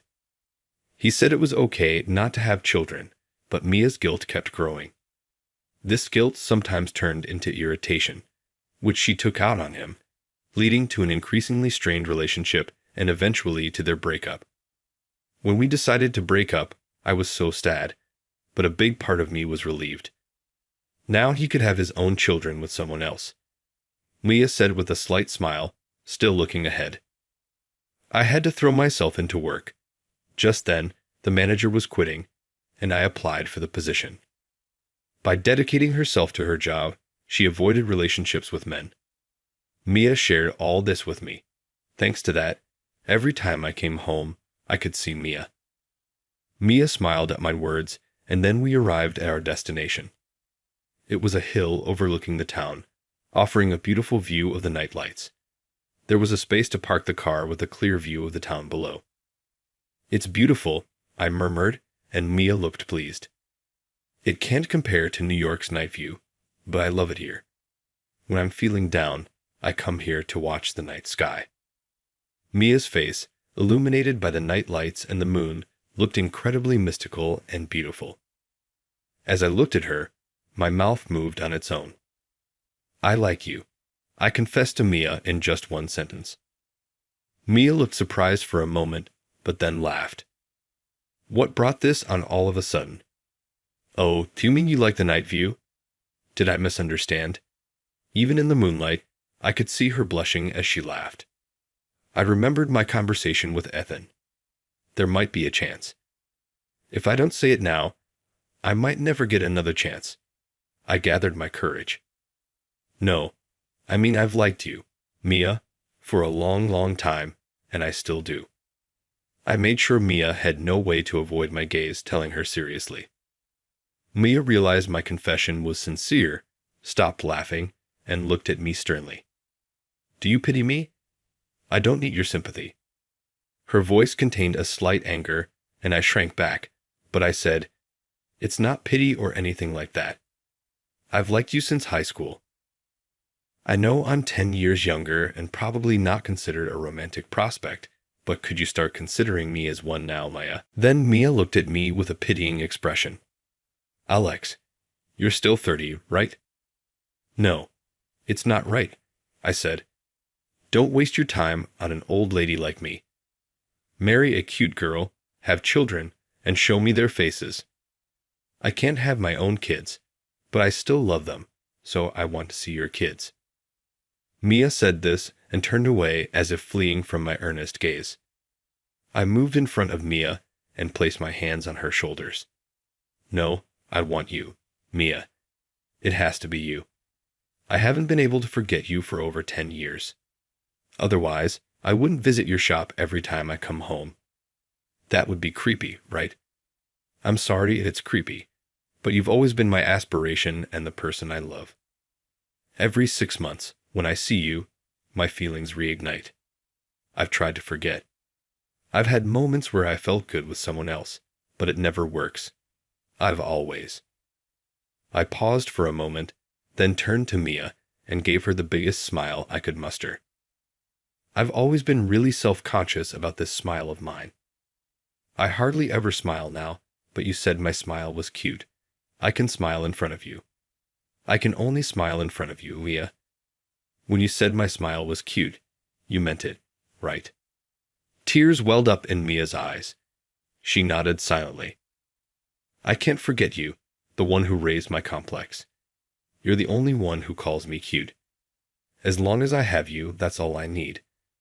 I'm not hung up on having children. I just want to spend the rest of my life with you, Mia. Am I not enough? Mia looked down. It won't work because when you're 40, I'll be 50, you know. So what? I'll be an unremarkable 40-year-old, and Mia will surely be a graceful 50-year-old. Mia shook her head slowly. Men in their 30s and 40s, they're attractive. Young girls won't leave you alone. Her voice was trembling. I don't want young girls. I want to be needed by Mia, I spoke quietly. Mia still resisted. When you're 50, I'll be 60, you know. Her way of resisting was cute. I'll be a plain old man. Maybe my hair will start thinning soon, or maybe even sooner. And Mia, you'll be a beautiful 60-year-old. Let's celebrate that.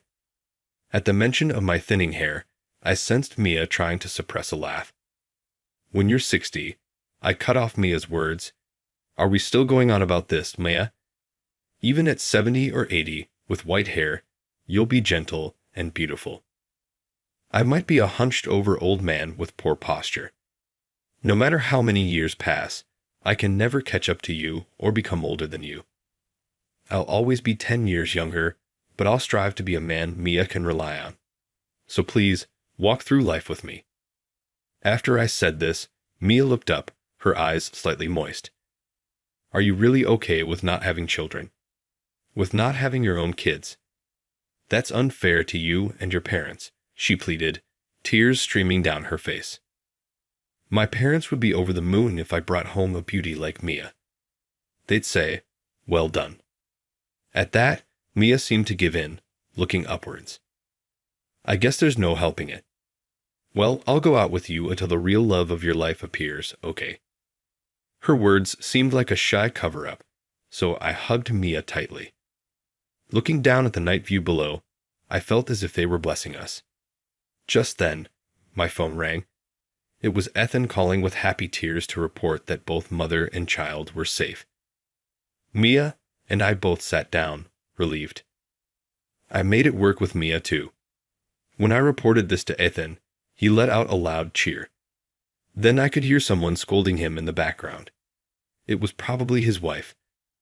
I promised to call back later to congratulate them properly and hung up. I was overflowing with happiness.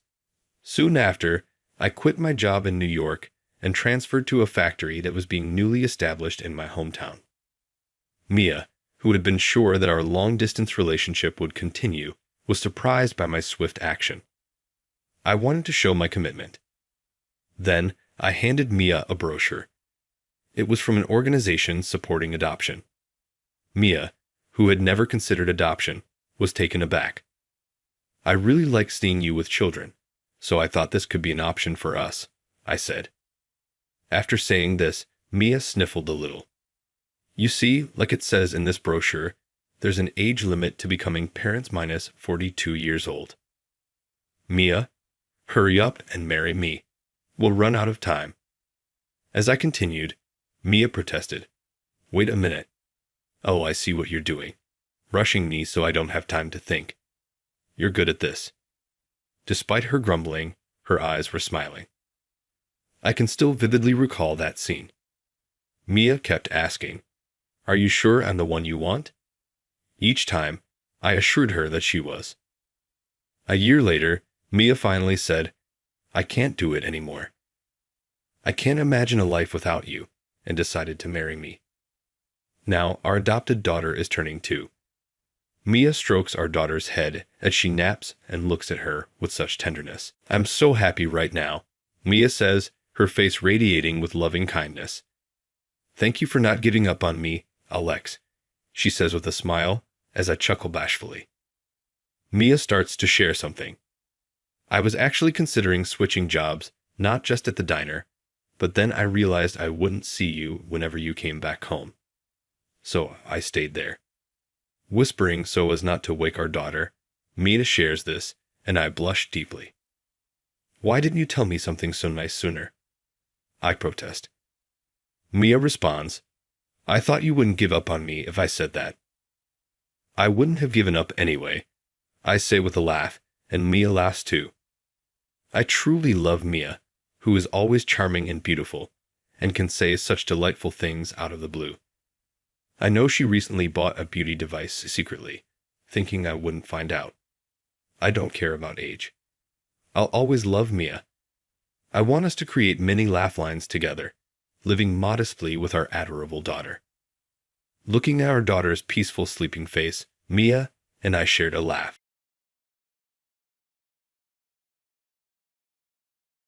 I'm a 55-year-old man named Bob, and I own a business. In the stationery sector, Bob's Office Supplies is a reasonably well-known company.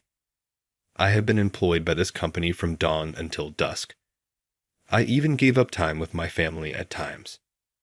Thanks to my wonderful staff and part-timers, I now cherish my family life and lead a happy personal life. Our company has been expanding lately, so we made the decision to bring on more staff. I had given the HR division responsibility for the hiring process. As CEO, I let HR handle all hiring. But because the recently hired staff kept quitting, I sensed something wasn't right. I had a bad feeling, but I couldn't tell what was wrong. Is harassment taking place behind my back? That would be a major issue if that were the case. Given the size of our organization, any such problems would be widely reported. I made the decision to look into it. I would keep losing people if I didn't solve this. I then came across the internet reviews. What people were saying about the company worried me. According to someone who appeared to have interviewed our organization, it was the worst company. Maybe they faced discrimination during the interview. In our hiring process, limiting applicants based on background or gender is prohibited. If that happened, it would be a big concern. People were quitting, and we were getting bad reviews from interviews. That had me worried. I needed to get to the bottom of this, quickly. There was a part-time hiring coming up, and I planned to go undercover for it. After work, I went looking for a wig or something to disguise myself. The wigs were quite expensive. Even I, the CEO, was hesitant to purchase the synthetic ones because they can cost several $1,000s. Although I could afford it, I was unable to defend the cost of an undercover operation alone. I was perusing synthetic wigs when a salesperson suggested a product. It wouldn't be noticeable because the wig was synthetic but had a natural-looking portion and wasn't overly shiny. I liked that it had a hint of distinguished gray, even some gray hairs. It would look strange for me to have all black hair at the age of 55. So I chose the gray wig. Then I went to look for glasses. I usually wear contact lenses, and no one at the office has seen me in glasses. So I picked out a pair of age-appropriate silver-framed glasses at an optician that could have them ready on the spot. They had a nice, distinguished look. At home, I dug out an old suit that I got from my dad. It was quite worn out. The design was outdated, and nobody wore that style anymore. I took the suit to a dry cleaner. When the suit came back, I tried it on with the wig and glasses. Along with the old, unfashionable gear, I looked like the epitome of an unfashionable, middle-aged guy. In this getup, no one would recognize me. Under the distinguished gray wig, my head was shaved, which got a bit stuffy. I started losing my hair in my 30s and had been bald since. I wanted to be a distinguished gray-haired gentleman, but my hair was gone before that could happen. For the part-time job interview, I came up with a fake name. Let's see. What should my name be? I couldn't be bothered to think too much. I'll just use my brother's name. All right, I'm Lucas. Choosing a name was a hassle, so I borrowed my brother's name, Lucas. I always say ideas are important in the company, but coming up with a fancy name for undercover work was just too much trouble. I thought about names like John or James, but they didn't feel right. So, as Lucas, I was going to the part-time job interview. About 10 people would be hired this time. They were expected to be placed in sales administration, accounting, and general affairs at the headquarters. I wrote that I was applying for sales administration on my fake resume. I was honest about my education. I only graduated from high school. My family was poor, so I couldn't afford college and went into manufacturing right after high school. Then, I started Bob's Office Supplies and had been working as its CEO. No one knew my educational background, and I doubted it would come out here. When I entered the company, the receptionist came to ask my business. "I'm here for the interview," I said, changing my voice to avoid being recognized as the CEO. The receptionist didn't seem to recognize me. Huh, good so far. I took my pass, hung it around my neck, and went to the designated conference room on the 3rd floor. Chairs were lined up there, and one woman was sitting. She looked to be about 25. I wonder if it's just me and this lady for today's interview. Then HR's Mike came in. Mike didn't have the best reputation. He was a senior in HR, but was known to be harsh with the younger staff.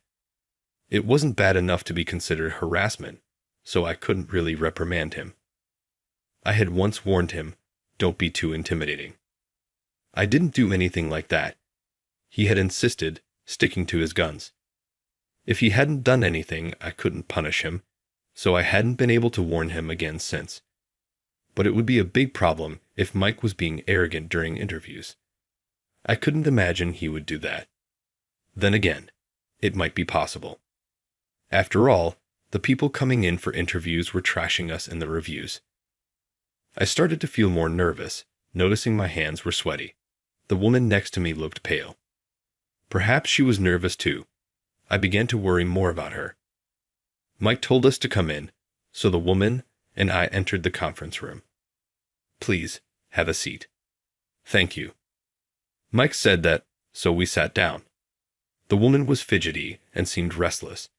She must have been very nervous. Watching her, I couldn't help but feel sorry for her. "Let's start the interview. Could you please submit your resumes first?" "Yes, here you go." "Here is mine. Please take it." All good. He doesn't seem to recognize me. I handed in my resume and returned to my seat. "All right, we have Catherine and Lucas." "Okay, let's start the interview." "I see. I'm all right." And so the interview began. The woman next to me, Catherine, seemed to be shaking now. She must have been really nervous. Mike was looking intently at me. Oh no. Did he recognize me? "No, it's fine. Let's start with you, Catherine. Why did you apply to our company? Yes, well, I've always loved stationery, and I especially collected Bob's Office Supplies products because they are so easy to write with. I wanted to work here to help provide useful products to the world. Interview scene. But you applied for a sales administration position, right? Selling to retailers is the job of the sales team, and sales administration is support. Developing new products is the task of the product planning department. It's not really sales administration, sending out products useful to the world. Did you even seriously consider your motivation for applying? It seems like you're just making this up. I'm sorry. I just wanted to be helpful to Bob's Office Supplies. Right. By the way, your resume says you dropped out of college.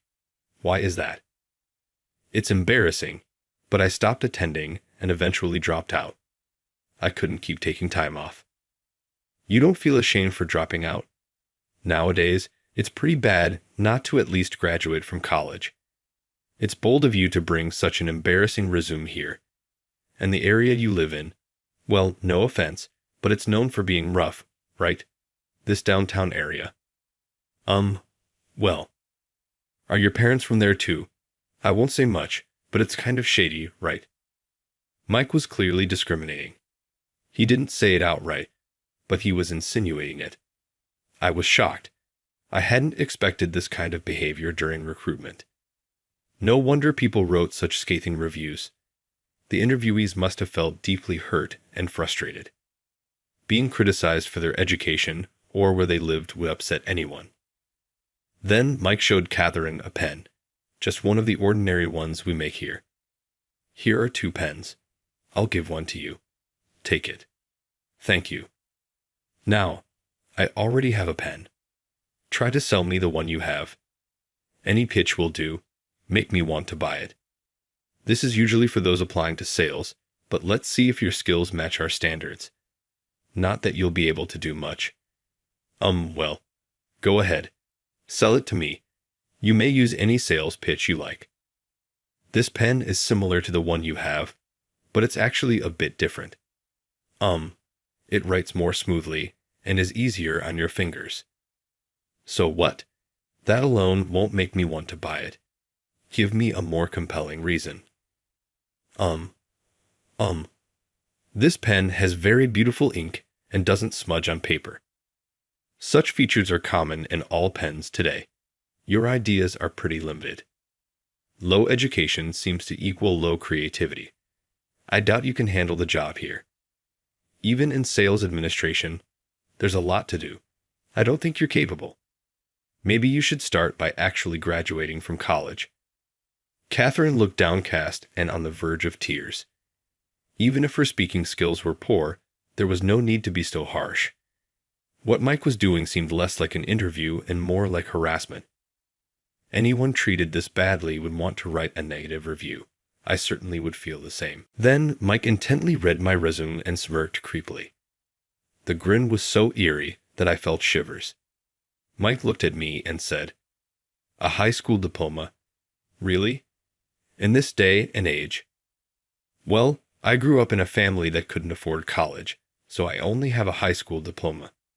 Is there a problem with that?" "It's not just a problem. It's a huge one. Honestly, you're the first high school graduate I've met. It's like meeting an alien." "Oh no. And you, at 55, applying for a part-time job? That's embarrassing, isn't it? What about your family?" "Well, I have a wife and grown children." "To think someone married you. She must have peculiar tastes." "Oh, looks like you don't have much money either, wearing those old, unfashionable shoes. Living a poor life, right? Middle-aged part-timers are really the bottom of the barrel." "Well, maybe it's time for this undereducated middle-ager to leave. No point wasting more time questioning you. This is futile." "No way. It's over." "Yes, interviewing you is a waste of time. Now, off you go." "All right then. Thank you for your valuable time." And I left the room alone. Mike, still unaware of my true identity, was laughing foolishly. Well, he can laugh all he wants for now. He will be sent to hell sooner or later. The next day, Mike started talking about the interview from the previous day, as I had asked him to report on the part-time hiring. He laughed. Only the undereducated showed up. I almost burst out laughing at the combination of a college dropout woman and a high school educated middle-aged man. Never thought we'd attract such bottom feeders. The woman looked like she was about to cry. And the man, well, his shoes were so worn and tacky. It's amazing they even applied to our company. They really don't know their place. Well, I think you're the one who doesn't know your place. What? What are you talking about all of a sudden? Mike looked confused, not understanding what I was saying. So, I thought I'd explain it to him nicely. I wondered what his face would look like when I told him everything about yesterday. I'm being rather mean, aren't I? Yet, I couldn't suppress my smirk. Actually, that was me. Wait, what do you mean? I'd attended the interview undercover yesterday. You were quite rude to me, talking about high school graduates and such. Except for my name and address, everything was real. I really am a high school graduate. Well, now I clearly see you've been looking down on me for being a high school grad. Yes, very clear indeed. Wait. I wasn't looking down on you. Really? But didn't you say yesterday that meeting a high school grad was as rare as encountering an alien? You don't look down on me, but you did on Lucas. Is it because I'm the CEO? No? Well, that is. Changing how you treat people based on their status is the worst. You may think it's okay to grovel in front of me, but that's not how it works. You have to be fair to everyone. You're in HR, right? Isn't it your job to care about employees, think about their benefits, and make the company a better place to work? And you're in charge of hiring too. HR is the face of the company. Yes, exactly. You might not be the star like the sales department, but HR is what people see first. These visitors could become employees or part-timers. So you need to realize that HR represents the company. If not, it damages our corporate image. Yes, you're right.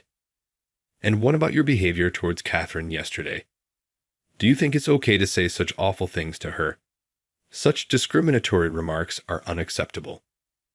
Because of what seems to be your conduct, we've been getting bad reviews online. You've tarnished our corporate image. I'm sorry.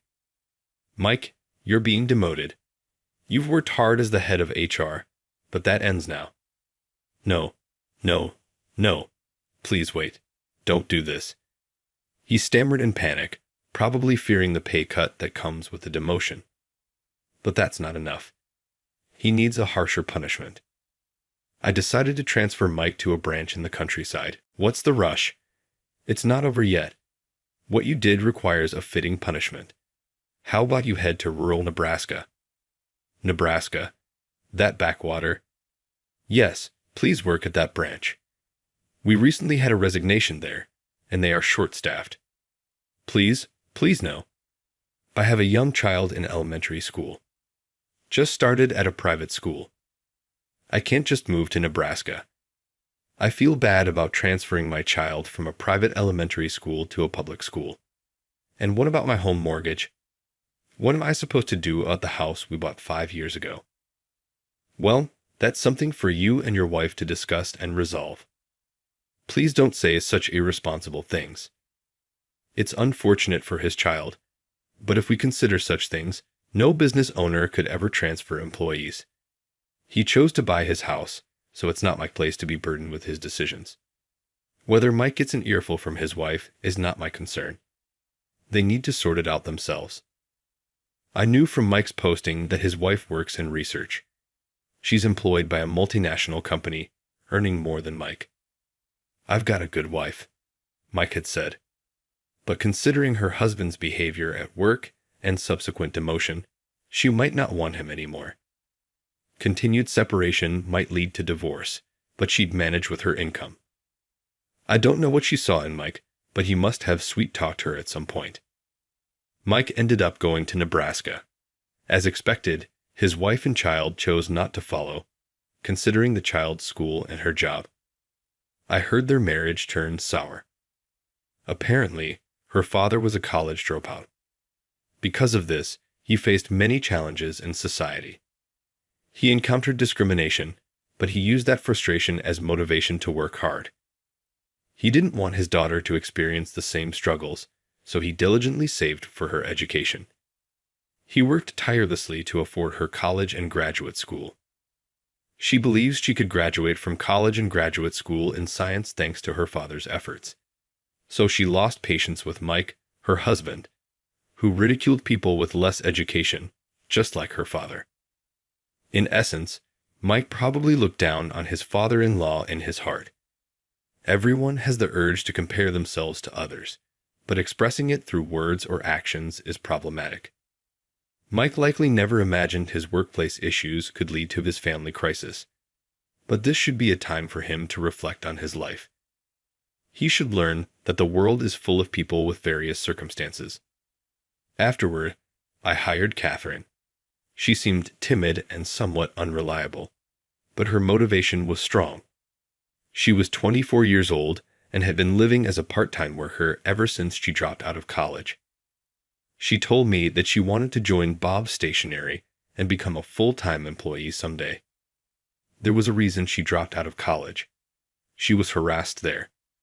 When she first started college, she had many friends and was a bright and energetic girl. But there was a girl who didn't like her. She framed Catherine by starting a rumor that a wallet was stolen and placing it in Catherine's bag, making her look guilty. Eventually, it was understood that Catherine wasn't the culprit, but she was ostracized by everyone in the class after that. Being at the top of her class before, she lost her place because of this incident and stopped attending college, leading to a reclusive lifestyle.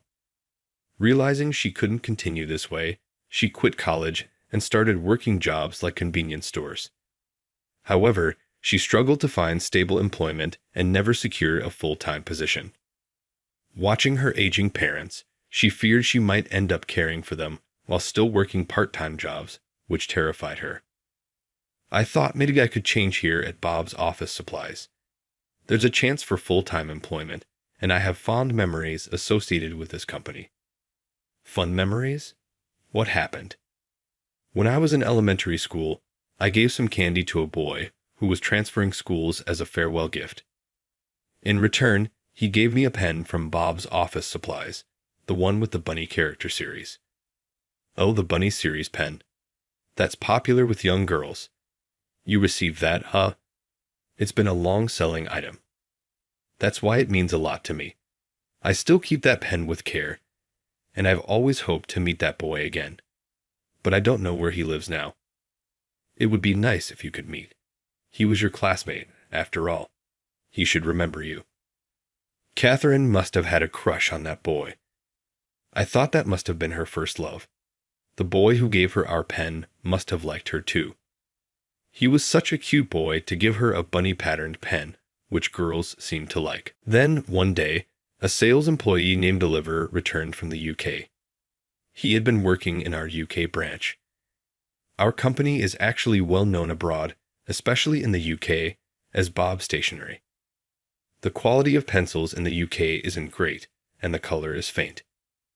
Initially, I wondered if they didn't have HB pencils or the like in the UK. But every pencil I bought seemed to have faint color. Then, when I rubbed the words I wrote with a pencil to delete them with an eraser, the paper tore. Thinking this wouldn't do, I decided to spread the word about America's excellent stationery in the UK. Interestingly, foreign-made ballpoint pens often run out of ink quickly. Now, American stationery is quite popular abroad, bought by tourists as souvenirs because of its quality and design, with many cute and stylish options that foreigners love.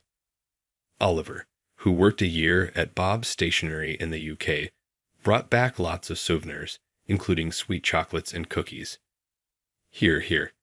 These are from the UK. My suitcase was bursting. Please help yourselves. Thank you. I will enjoy these later. Of course. Go ahead. Oh, is she new here? Yes, this is Catherine. who's joined us as a part-time administrative assistant. Catherine, you say. Do you know her? Of course. We were classmates in elementary school. I transferred out, though. So you were Catherine's classmate, Oliver. I never thought we'd meet here. Me neither, Catherine. It's been so long. How have you been? Well, a lot has happened, but I'm managing. Got it. Looking forward to working together. Sure. What an unexpected and emotional reunion. The boy Catherine spoke of, the one who had transferred schools, was Oliver. Oliver, giving her a pen from Bob's office supplies back in elementary school. How sweet. Catherine and Oliver worked well together at the office, finding good synergy in their tasks. Although Catherine had never done office work before, her intelligence allowed her to quickly grasp and master the tasks she was taught. The senior employee in the administrative department was impressed by her work. Oliver found it helpful how meticulously Catherine handled the tasks he assigned to her. They seemed to be getting along well. I have to attend the sales department meeting. It's held once a week, and each time we report on the sales figures. Oliver seemed more enthusiastic than before, which led to some teasing from other employees. Got a girlfriend or something? No, that's not it. I don't have a girlfriend. Well, it doesn't matter, but you've been really enthusiastic lately, Oliver. Just don't overdo it, and take care of yourself, okay? Yes, I'm sure. As for the sales figures, Oliver, you're at the top this time. It seems like your training in the UK paid off. Well done. Thank you. I really felt the importance of identifying new needs there. I plan to work with the planning department to promote better products. We're looking forward to it then. I thought Oliver's enthusiasm might be largely due to Catherine's influence. Every time Oliver came to report to me in my office, he would also mention Catherine. Then, his face would turn a bit red, which made me think he still liked her. One day, Catherine and Oliver came to my office together. I wondered what it was about. We've decided to get married. Wow, really? Yes, we've been dating in secret. We were too embarrassed to tell everyone. I see. Well, you didn't need to hide it. Well, I've never had a girlfriend before, so it was embarrassing to admit. I was a bit surprised. Oliver is definitely attractive. In fact, he's quite handsome. I had assumed he'd been popular with women and gotten a lot of attention, so finding out he didn't have a girlfriend was unexpected. But maybe he was just shy. Catherine, standing beside me, was looking down, but I caught a glimpse of her face turning red. In a soft voice, she said to me, I want to keep working here, even after getting married. Can I continue to work here while balancing family life? Of course you can. The administrative team says they can't manage without you. We'd be in trouble if you left. Really? That's a relief. I was worried I'd lose my job now that I'm getting married. We're not an old-fashioned company that would ask you to quit because you're getting married. Would you like to become a full-time employee? We'd love for you to take on more responsibilities. Am I a full-time employee? Catherine asked, surprised. I was indeed attracted by the chance of full-time employment, but are you sure? I don't feel confident. I'm confident you'll do well, Catherine. Please have faith in yourself. Okay, I'll do my best, Catherine responded energetically. She's capable, and I'm sure she can balance work and family life well. Oliver is also kind, likely to help with household chores. I was invited to their wedding, which was very touching. I found myself crying as much as their parents. Both Oliver and Catherine were smiling throughout the ceremony. At the reception, everyone from the office performed dances and played music, making it a delightful event. I'm glad I attended. Since then, Catherine has been working hard as a full-time employee. Then, Catherine got pregnant, and Oliver happily informed me. Oliver asked me what kind of preparations he needed to make in becoming a dad. I shared some thoughts on preparing for his daughter's future wedding. I have a daughter, and she was already married. I felt happy yet nostalgic. Oliver ended up crying. He must have imagined the time when his not-yet-born daughter would be married. I regretted making him cry, but felt he would be a great father. I hope Oliver and Catherine continue to be happy. By the way, Mike, whom I demoted, ended up quitting because he couldn't handle the rural lifestyle. His wife asked him for a divorce. I felt that the two couples were the complete opposite of each other.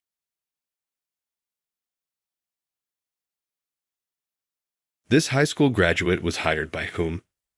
He is an embarrassment to the business.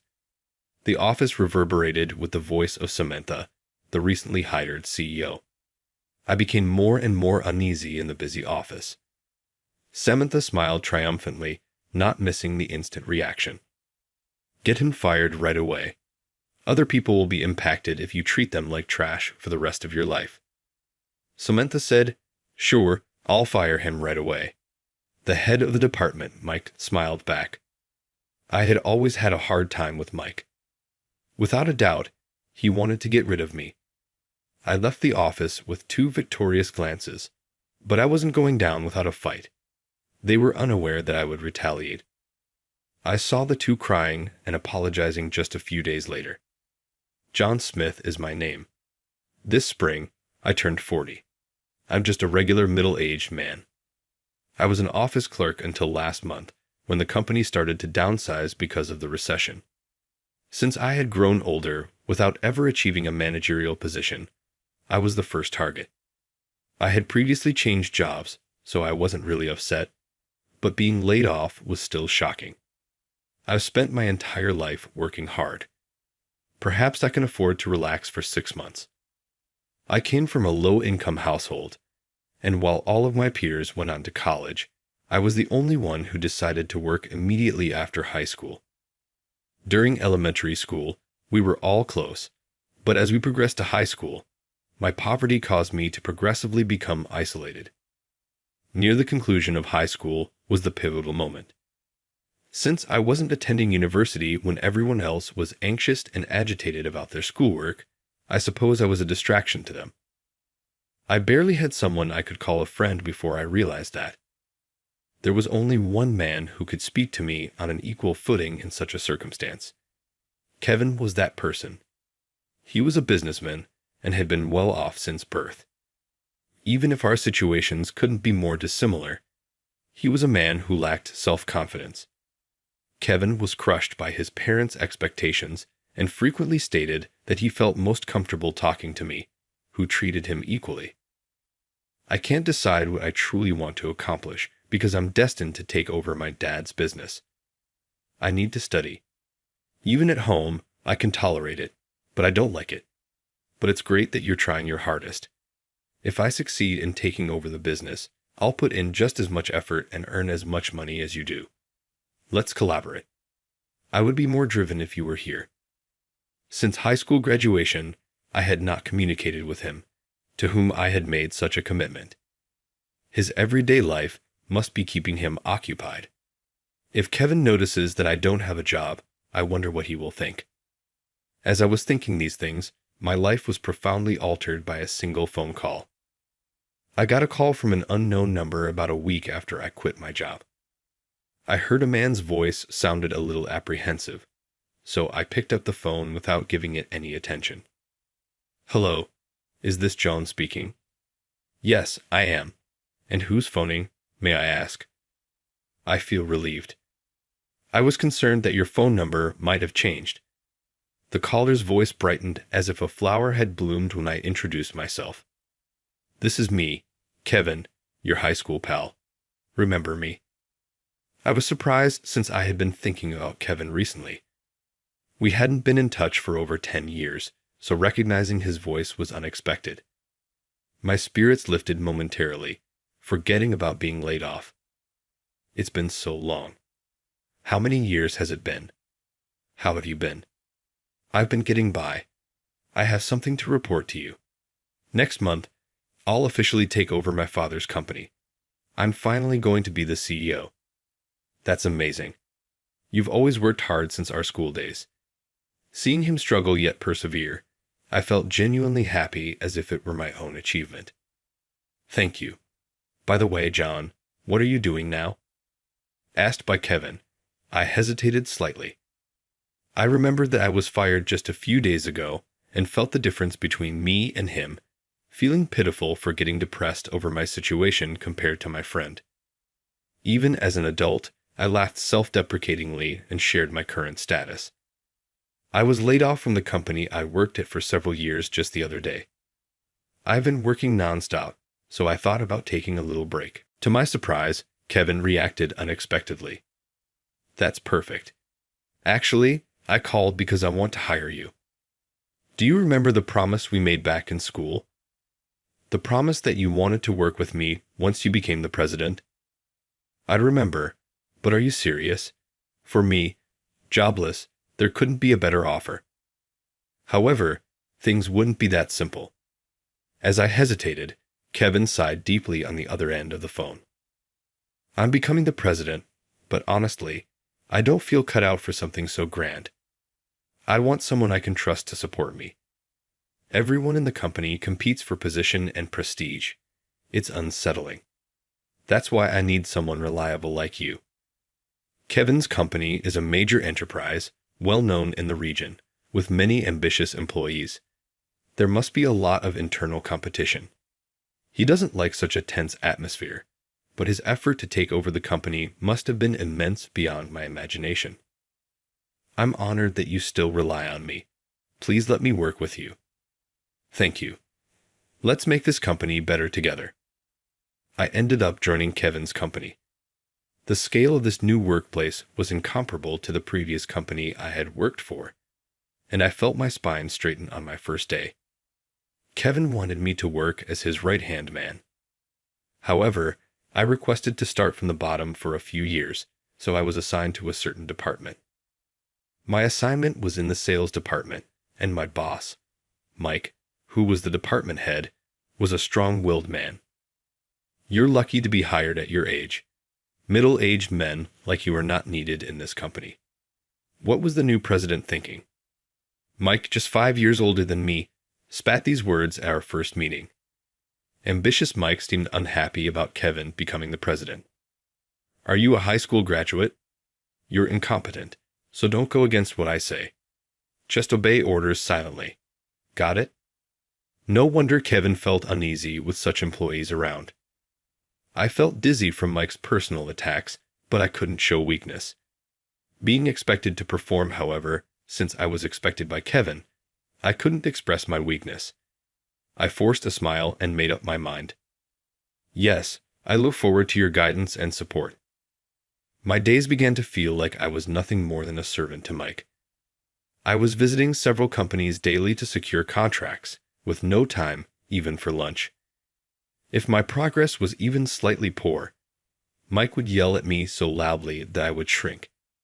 He exerted pressure on other employees too, but it felt somewhat different with me. John, you're so dumb. You should work through me times. It's disrespectful to others. Even with that, you won't measure up to me. Realize you're just stealing your salary. Mike's demands escalated day by day. He would often assign me additional work just before the end of the workday. On such days, I missed the last train home. It was tough on my not-so-young body. Are lights like that? They're malicious. I was staring at my computer in the dark office when Kevin came to me with a cup of coffee. Working overtime again today. Remember, your health is your capital. Don't overdo it. You're one to talk. Always working late yourself. I can't relax unless I'm pushing myself. Plus, my wife is so strong-willed. I feel small at home. Even the president of a big company feels powerless at home. Amid these hectic days, this moment might have been the most calming for me. Seeing my friend striving so hard up close gave me strength too. Despite Mike's relentless, demeaning instructions, I persevered through sheer tenacity. Then, a month later, something happened that shook me. Kevin collapsed due to poor health, clearly a result of his excessive work. Given his personality, The stress of carrying such a big company must have been too much for Kevin. He decided to take a 6-month leave from the company to focus on his treatment. I'm sorry. I, the president, am so unreliable. You're an idiot. You just overworked yourself. You better get well and return because I'll watch the company for you. John, you're dependable. That's quite the line for someone only months into the job. Thank you so much. Until he returns, I have to cling to this company alone. Since I had been working since I graduated from high school, I was physically strong. By the time Kevin returned, I wanted to achieve something I could be proud of. So I put even more effort into my sales rounds. Gradually, I started getting contracts and building good relationships with other companies, slowly beginning to see results. Mike, the department head, didn't seem too pleased when I secured contracts. Anybody could do that job. Don't get it twisted. Without our company's name, a high school grad like you wouldn't get the time of day.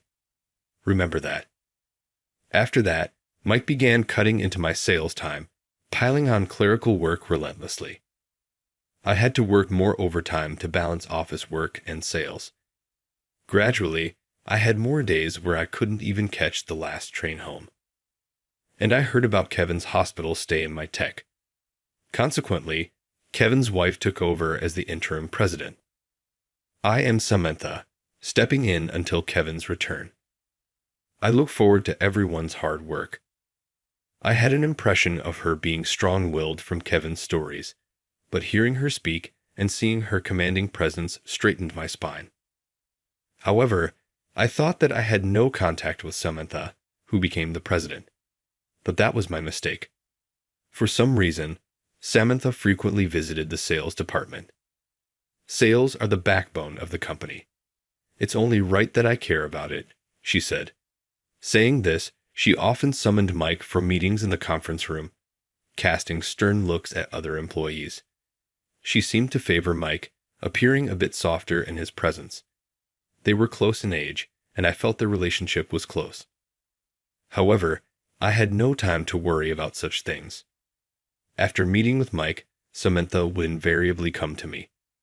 So, you're the John that my husband mentioned. What can you do? I have developed sales skills and have already secured some contracts and established key clients. I have a negotiation scheduled for this afternoon as well. You're doing the same gritty work as a new hire at your age. Aren't you ashamed? Suddenly confronted with such words, I was at a loss for words. With the company, as long as you're getting contracts, that's what matters. If I think you're even slightly useless, I'll fire you on the spot. This was no longer a conversation, but a one-sided abuse against me from her. I was stunned that Kevin's wife was such a different character than Kevin. Kevin said he'd rather be at work than home. No wonder, with a wife like that. Perhaps Kevin's hospitalization was his most peaceful time, which made me feel conflicted as his friend. While I was working late, Mike and Samantha came over. They have been interrupting my work. Pitiful, isn't it?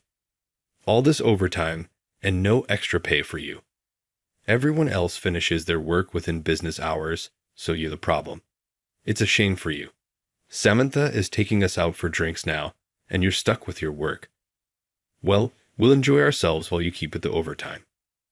Their lowly harassment was so childish, it almost made me laugh. Just a little more patience, I muttered to myself and faced the computer again. I worked in a workplace full of enemies without causing trouble, but one day, I got into trouble. Another employee had lost a deal, and it seemed like the contract might be terminated. Fortunately, I had a close partner at the client, so I worked with the troubled employee to solve the problem. We struggled but managed to prevent the contract termination. However, it took so much time that it slightly impacted my sales performance. Still, I barely met my quota. I was relieved for a moment, but then Samantha came to the sales department with a red face, not knowing where she had heard it from. John, are you aware of your performance this month? Yes, there were some glitches, but I did meet my quota. You should be achieving much more than just the quota. Don't you feel any gratitude to the company that gave you a chance? Considering your incompetence in front of the other employees, Samantha scolded me loudly. A colleague I had helped with a negotiation came to my defense, but Samantha dismissed it. You think that if you make allies like that, someone will help you. I know what you're trying to do. That's how you approached my husband. I know you were his friend from school, but you are a scumbag. That's not true. My relationship with Kevin, it's not like that. I genuinely respect him as my friend. Isn't this beyond the scope of work? When I finally stood up for myself, Samantha was taken aback. She must have thought I would always be docile, but I can't stay quiet when my friendship is under attack. After a moment of silence, as Samantha and I were locked in a stare, Mike came over with a smug grin. What's all this then? The newbie seems to be causing quite a stir. Then, Samantha clung to Mike as if she had found an ally. John just barely met his quota, and now he's acting all high and mighty. Seems like he has no sense of gratitude towards the company. Mike's arrival seemed to energize Samantha, and I began to feel irritated. I hadn't done anything wrong, and this conversation was a waste of time. Thinking it was time to end this, I was about to back down when Mike said, "Well, it can't be helped. After all, this guy is a high school graduate. You can't live without being shameless, right?" What? He's a high school graduate. Samantha's face broke into a triumphant smile. Who hired this high school graduate? He's a disgrace to the company. It was President Kevin, right? Maybe he couldn't refuse because of old time's sake. After all, he's too soft and easily deceived. Mike made such remarks, and I attempted to respond, but was overpowered by Samantha's assertiveness. Get him fired immediately. If you leave people like garbage forever, it will affect others. Right on, Samantha, Mike said. I absolutely detest working with such people. I'll fire him immediately. We don't need a high school graduate who lacks a spirit of service to the company. I'll find some reason to dismiss him. Exactly. Then hurry up and prepare the paperwork. Eliminating a salary thief is also part of my job as the president. The two chuckled and glared pressure at the employees around them. I watched this with a sense of detachment. That's enough. Speaking up is pointless. I didn't want to hear Mike and Samantha's laughter anymore. Silently, I turned on my heel and walked away while apologizing to a colleague trying to stop me. I gathered my belongings and left the office. After exiting the large building, I looked up at the floor where the office was located. Mike and Samantha were probably feeling very satisfied by now. They must be relieved, thinking they can finally build their empire without the nuisance of my presence. I felt disheartened. I let out one sigh and called Kevin in the hospital. I'm sorry, Kevin. I was forced out sooner than expected. No, I should be the one apologizing. I'm sorry for putting you through this, but there's no one I trust more than you. The role Kevin entrusted to me was an internal investigation. Normally, it would make sense to hire someone external for the audit, but due to someone inside engaging in espionage, such investigations were getting exposed. Even before Kevin took over as president, there were signs of misconduct and shadows within the company, which the previous president was also concerned about. I want to clean up this company. It's important to me, and it was inherited from my father. Plus, for the sake of those earnestly working hard, I want the wrongdoers to reflect on their actions. You've always been straightforward, respecting the company and your father. I understand your feelings. The plan was to sneak in auditors as investigators. The investigation could involve recording suspicious behavior, capturing evidence, something anyone could do. The last piece was deciding whom to trust with this plan. I tried my best to live up to your trust. I found evidence. I also recorded being yelled at earlier. I'm sorry for putting you in this tough spot, but you truly helped me. It's a request from my best friend. Piece of cake, Kevin said over the phone, sounding quite energetic. He seemed to be doing well with his medical treatment, and I felt relieved hearing his condition. Take the evidence to my father. I can't leave the hospital yet. I'll speak to him in advance. Understood. I'll take care of it. After hanging up, I searched for a taxi to head to his father's home, where I delivered the collected evidence. The next day, the day after I handed over the evidence I had collected to Kevin's father, as planned, I was relaxing at home after being fired when I received a call from Mike. "John, what on earth did you do?" "Hello, I was expecting a call from you soon," I answered with a laugh. Mike, his voice flipping, started shouting. "It was your doing, wasn't it? The police are at the company causing chaos right now. They've seized my computer, and I can't do any work." According to Mike, the police had suddenly stormed the company that morning and confiscated his computer. He was frantic about not being able to work, but it seemed there was more to his panic. "You don't have to worry. Being in sales, you can just visit clients and earn that way. Or is there something you're afraid they might find?" After my comment, Mike went silent. No wonder. He'd have been involved in unspeakable misdeeds. I had heard rumors about him embezzling company funds and harshly treating newcomers into quitting. Despite his attempts to control information within the company, clients and others had been telling me all sorts of things. It seemed they trusted me, who worked earnestly, over the duplicitous Mike. With their help, I was able to quickly identify the mastermind behind the fraud Kevin had talked about. In the last few years, money has been periodically missing from the company, so it might be a surprise audit, right? If you haven't done anything wrong, you have nothing to worry about. You? How much do you know? Well, how much indeed? You'll find out soon enough. Then I heard Samantha's voice as if she was nearby. "Do you think because you're incompetent and got fired, such harassment is acceptable? This is a serious issue that's shaking up the company. Pretending to be a detective just because you're a high school grad. It's not without permission. Our president asked me to act. I didn't instruct anything. Wait, my husband did."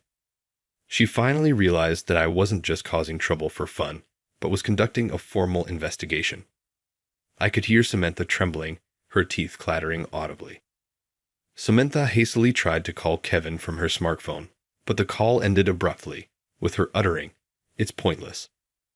By now, he's probably preparing for a divorce and has blocked your calls. Why am I being dragged into this? Perhaps because you were the spy in the past. When Kevin or the former president hired de-investigators, someone reported this to the mastermind in advance. The internal investigations have so far failed because of that spy. However, there were only a limited number of people who could do that spying. This spy could only be from Kevin's family, given the access required. Several attempts at internal investigations seem to have been undermined by someone leaking information beforehand, warning them to be cautious. It's odd, isn't it? Only insiders would know such information. And what does this have to do with me? If you're trying to intimidate me, I'll sue you." Even as she said this, her voice was trembling with disturbance. I replied calmly, "I did some digging and found that you and Mike have been close since your student days, frequently going out for drinks, even recently. How dare you investigate that? But what of it? That's irrelevant. Kevin has been in the hospital, and you haven't been home. Where have you been staying?" Faced with this question, Samantha fell silent. I already knew about her affair with Mike, having commissioned a detective to investigate them. I had asked a detective acquaintance to take evidence photos on the night she mentioned going out with Mike. Having changed jobs frequently, I had many acquaintances. This is a weapon that I, a high school graduate, have acquired in order to survive. Now this weapon was poised to strike at those who had lorded over others unjustly. Don't consult the company and the values my friend has cherished. All the evidence has been passed to the former president, along with recordings of you exerting undue pressure on me and other employees. Wait, the embezzlement was all Mike's doing, and he also forced me to have an affair. I'm not at fault. Trying to escape the blame, are you? This whole mess started because of you." I had to pull the phone away from my ear due to their loud voices. How much money do you think I've given you? You spend it all on unsuitable clothes and bags. You're the bigger villain here. It's because of your petty behavior that you've never been promoted beyond the department head. I'm the president's wife. I intend to stay happy, so just go to hell alone." They had forgotten I was on the call and started bickering among themselves. Continuing the conversation seemed pointless. After hanging up, I began getting ready to leave. I went to the hospital to see Kevin. The investigation into Mike's computer revealed embezzlement as a crime committed over many years. The damage was reportedly over $50,000. He had squandered all of it on gambling, alcohol, and expenses for his affair with Samantha. Other executives connected to Mike were also implicated and faced consequences. This scandal was deeper and more extensive than anticipated, exposing long-hidden shadows within the company, much to the satisfaction of Kevin and the former president. My father has been troubled for so long. I feel like I've finally been able to do something good for him. You have always honored your parents. Ever since you were a student, you were already admirable when you respected your parents and showed them how to work hard," Kevin said, who had been ill until then, getting better as if the spell was broken. "Is it because you were able to clean up company darkness? Was it easier being in the hospital than seeing Samantha?" "Yeah, our relationship turned cold soon after we got married." Kevin and Samantha had been married for about 3 years, but contrary to the initial phase of their relationship, her personality drastically changed post-marriage. Later, it was revealed that she and Mike had been connected from the start, possibly planted as a spy to covertly aid Mike's embezzlement. Mike and Samantha must be so frustrated that I, a high school graduate, brought it all to light. It's a punishment for suffering, my friend. So, what will happen to Mike and Samantha now? Mike's termination was already decided. He would be facing a lawsuit demanding $80,000 in damages. That's a fair amount for an affair and embezzlement. I also plan to sue for the mental distress caused by his undue pressure, aiming to dislodge him from his privileged position. I'm going to push Mike off the elitist road he's been on. As for Samantha, she was undergoing divorce proceedings. She had been fired by the former president's authority. Kevin was expected to return to his position soon. "John, you've put so much on the line for this. I'll do my best too. I feel lighter than ever, both physically and mentally. I'm eager to get back to work right away." Kevin must have been under a lot of stress. I took my hat off to him for being able to work so hard in such a situation. "You're coming back to the company, right?" "John, me? Really? I was fired, you know." "Well, I'm the president now. I can twist the facts if needed." "You're abusing your power, man. But yeah, I'd love to come back." I knew life was about to get busy again. That day, we talked until the very end of visiting hours at the hospital, just like in our student days. A few days later, coinciding with Kevin's return, I also went back to the company. Fortunately, the sales team welcomed me back, which was a relief. With some executives gone, many were promoted to fill the gaps, and I was appointed as the head of the sales department. Are you sure I'm the right person for this? It's not just my decision. It's also the recommendation of the entire sales team.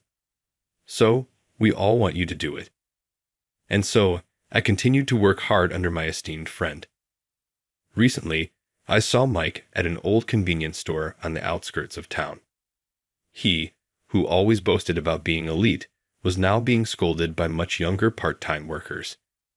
No matter how educated he was, if he couldn't handle the cash register, he would get reprimanded. I watched from a distance as Mike caused a long line at the checkout, then left the store without speaking to him. As for Samantha, I heard rumors she was working in the nightlife, but I never saw her. According to the detective I know, her nature didn't suit even that job, and she was let go within days. Still unwilling to lower her standard of living, she apparently maxed out her credit cards and borrowed a large sum from a disreputable lender. But I haven't seen her around since. That day, I decided it was better not to know more. Great job today. If you're not working late, let's go out for a drink. I can't believe the president himself is here to invite me. What an honor. Work's over, so cut that out, will you? Right, no overtime today, so let's go drink. Kevin and I have been on different paths and have had our own difficulties. Even so, life is interesting because we can laugh at each other like this. Now, thinking this, I found myself enjoying time with my best friend more than ever before.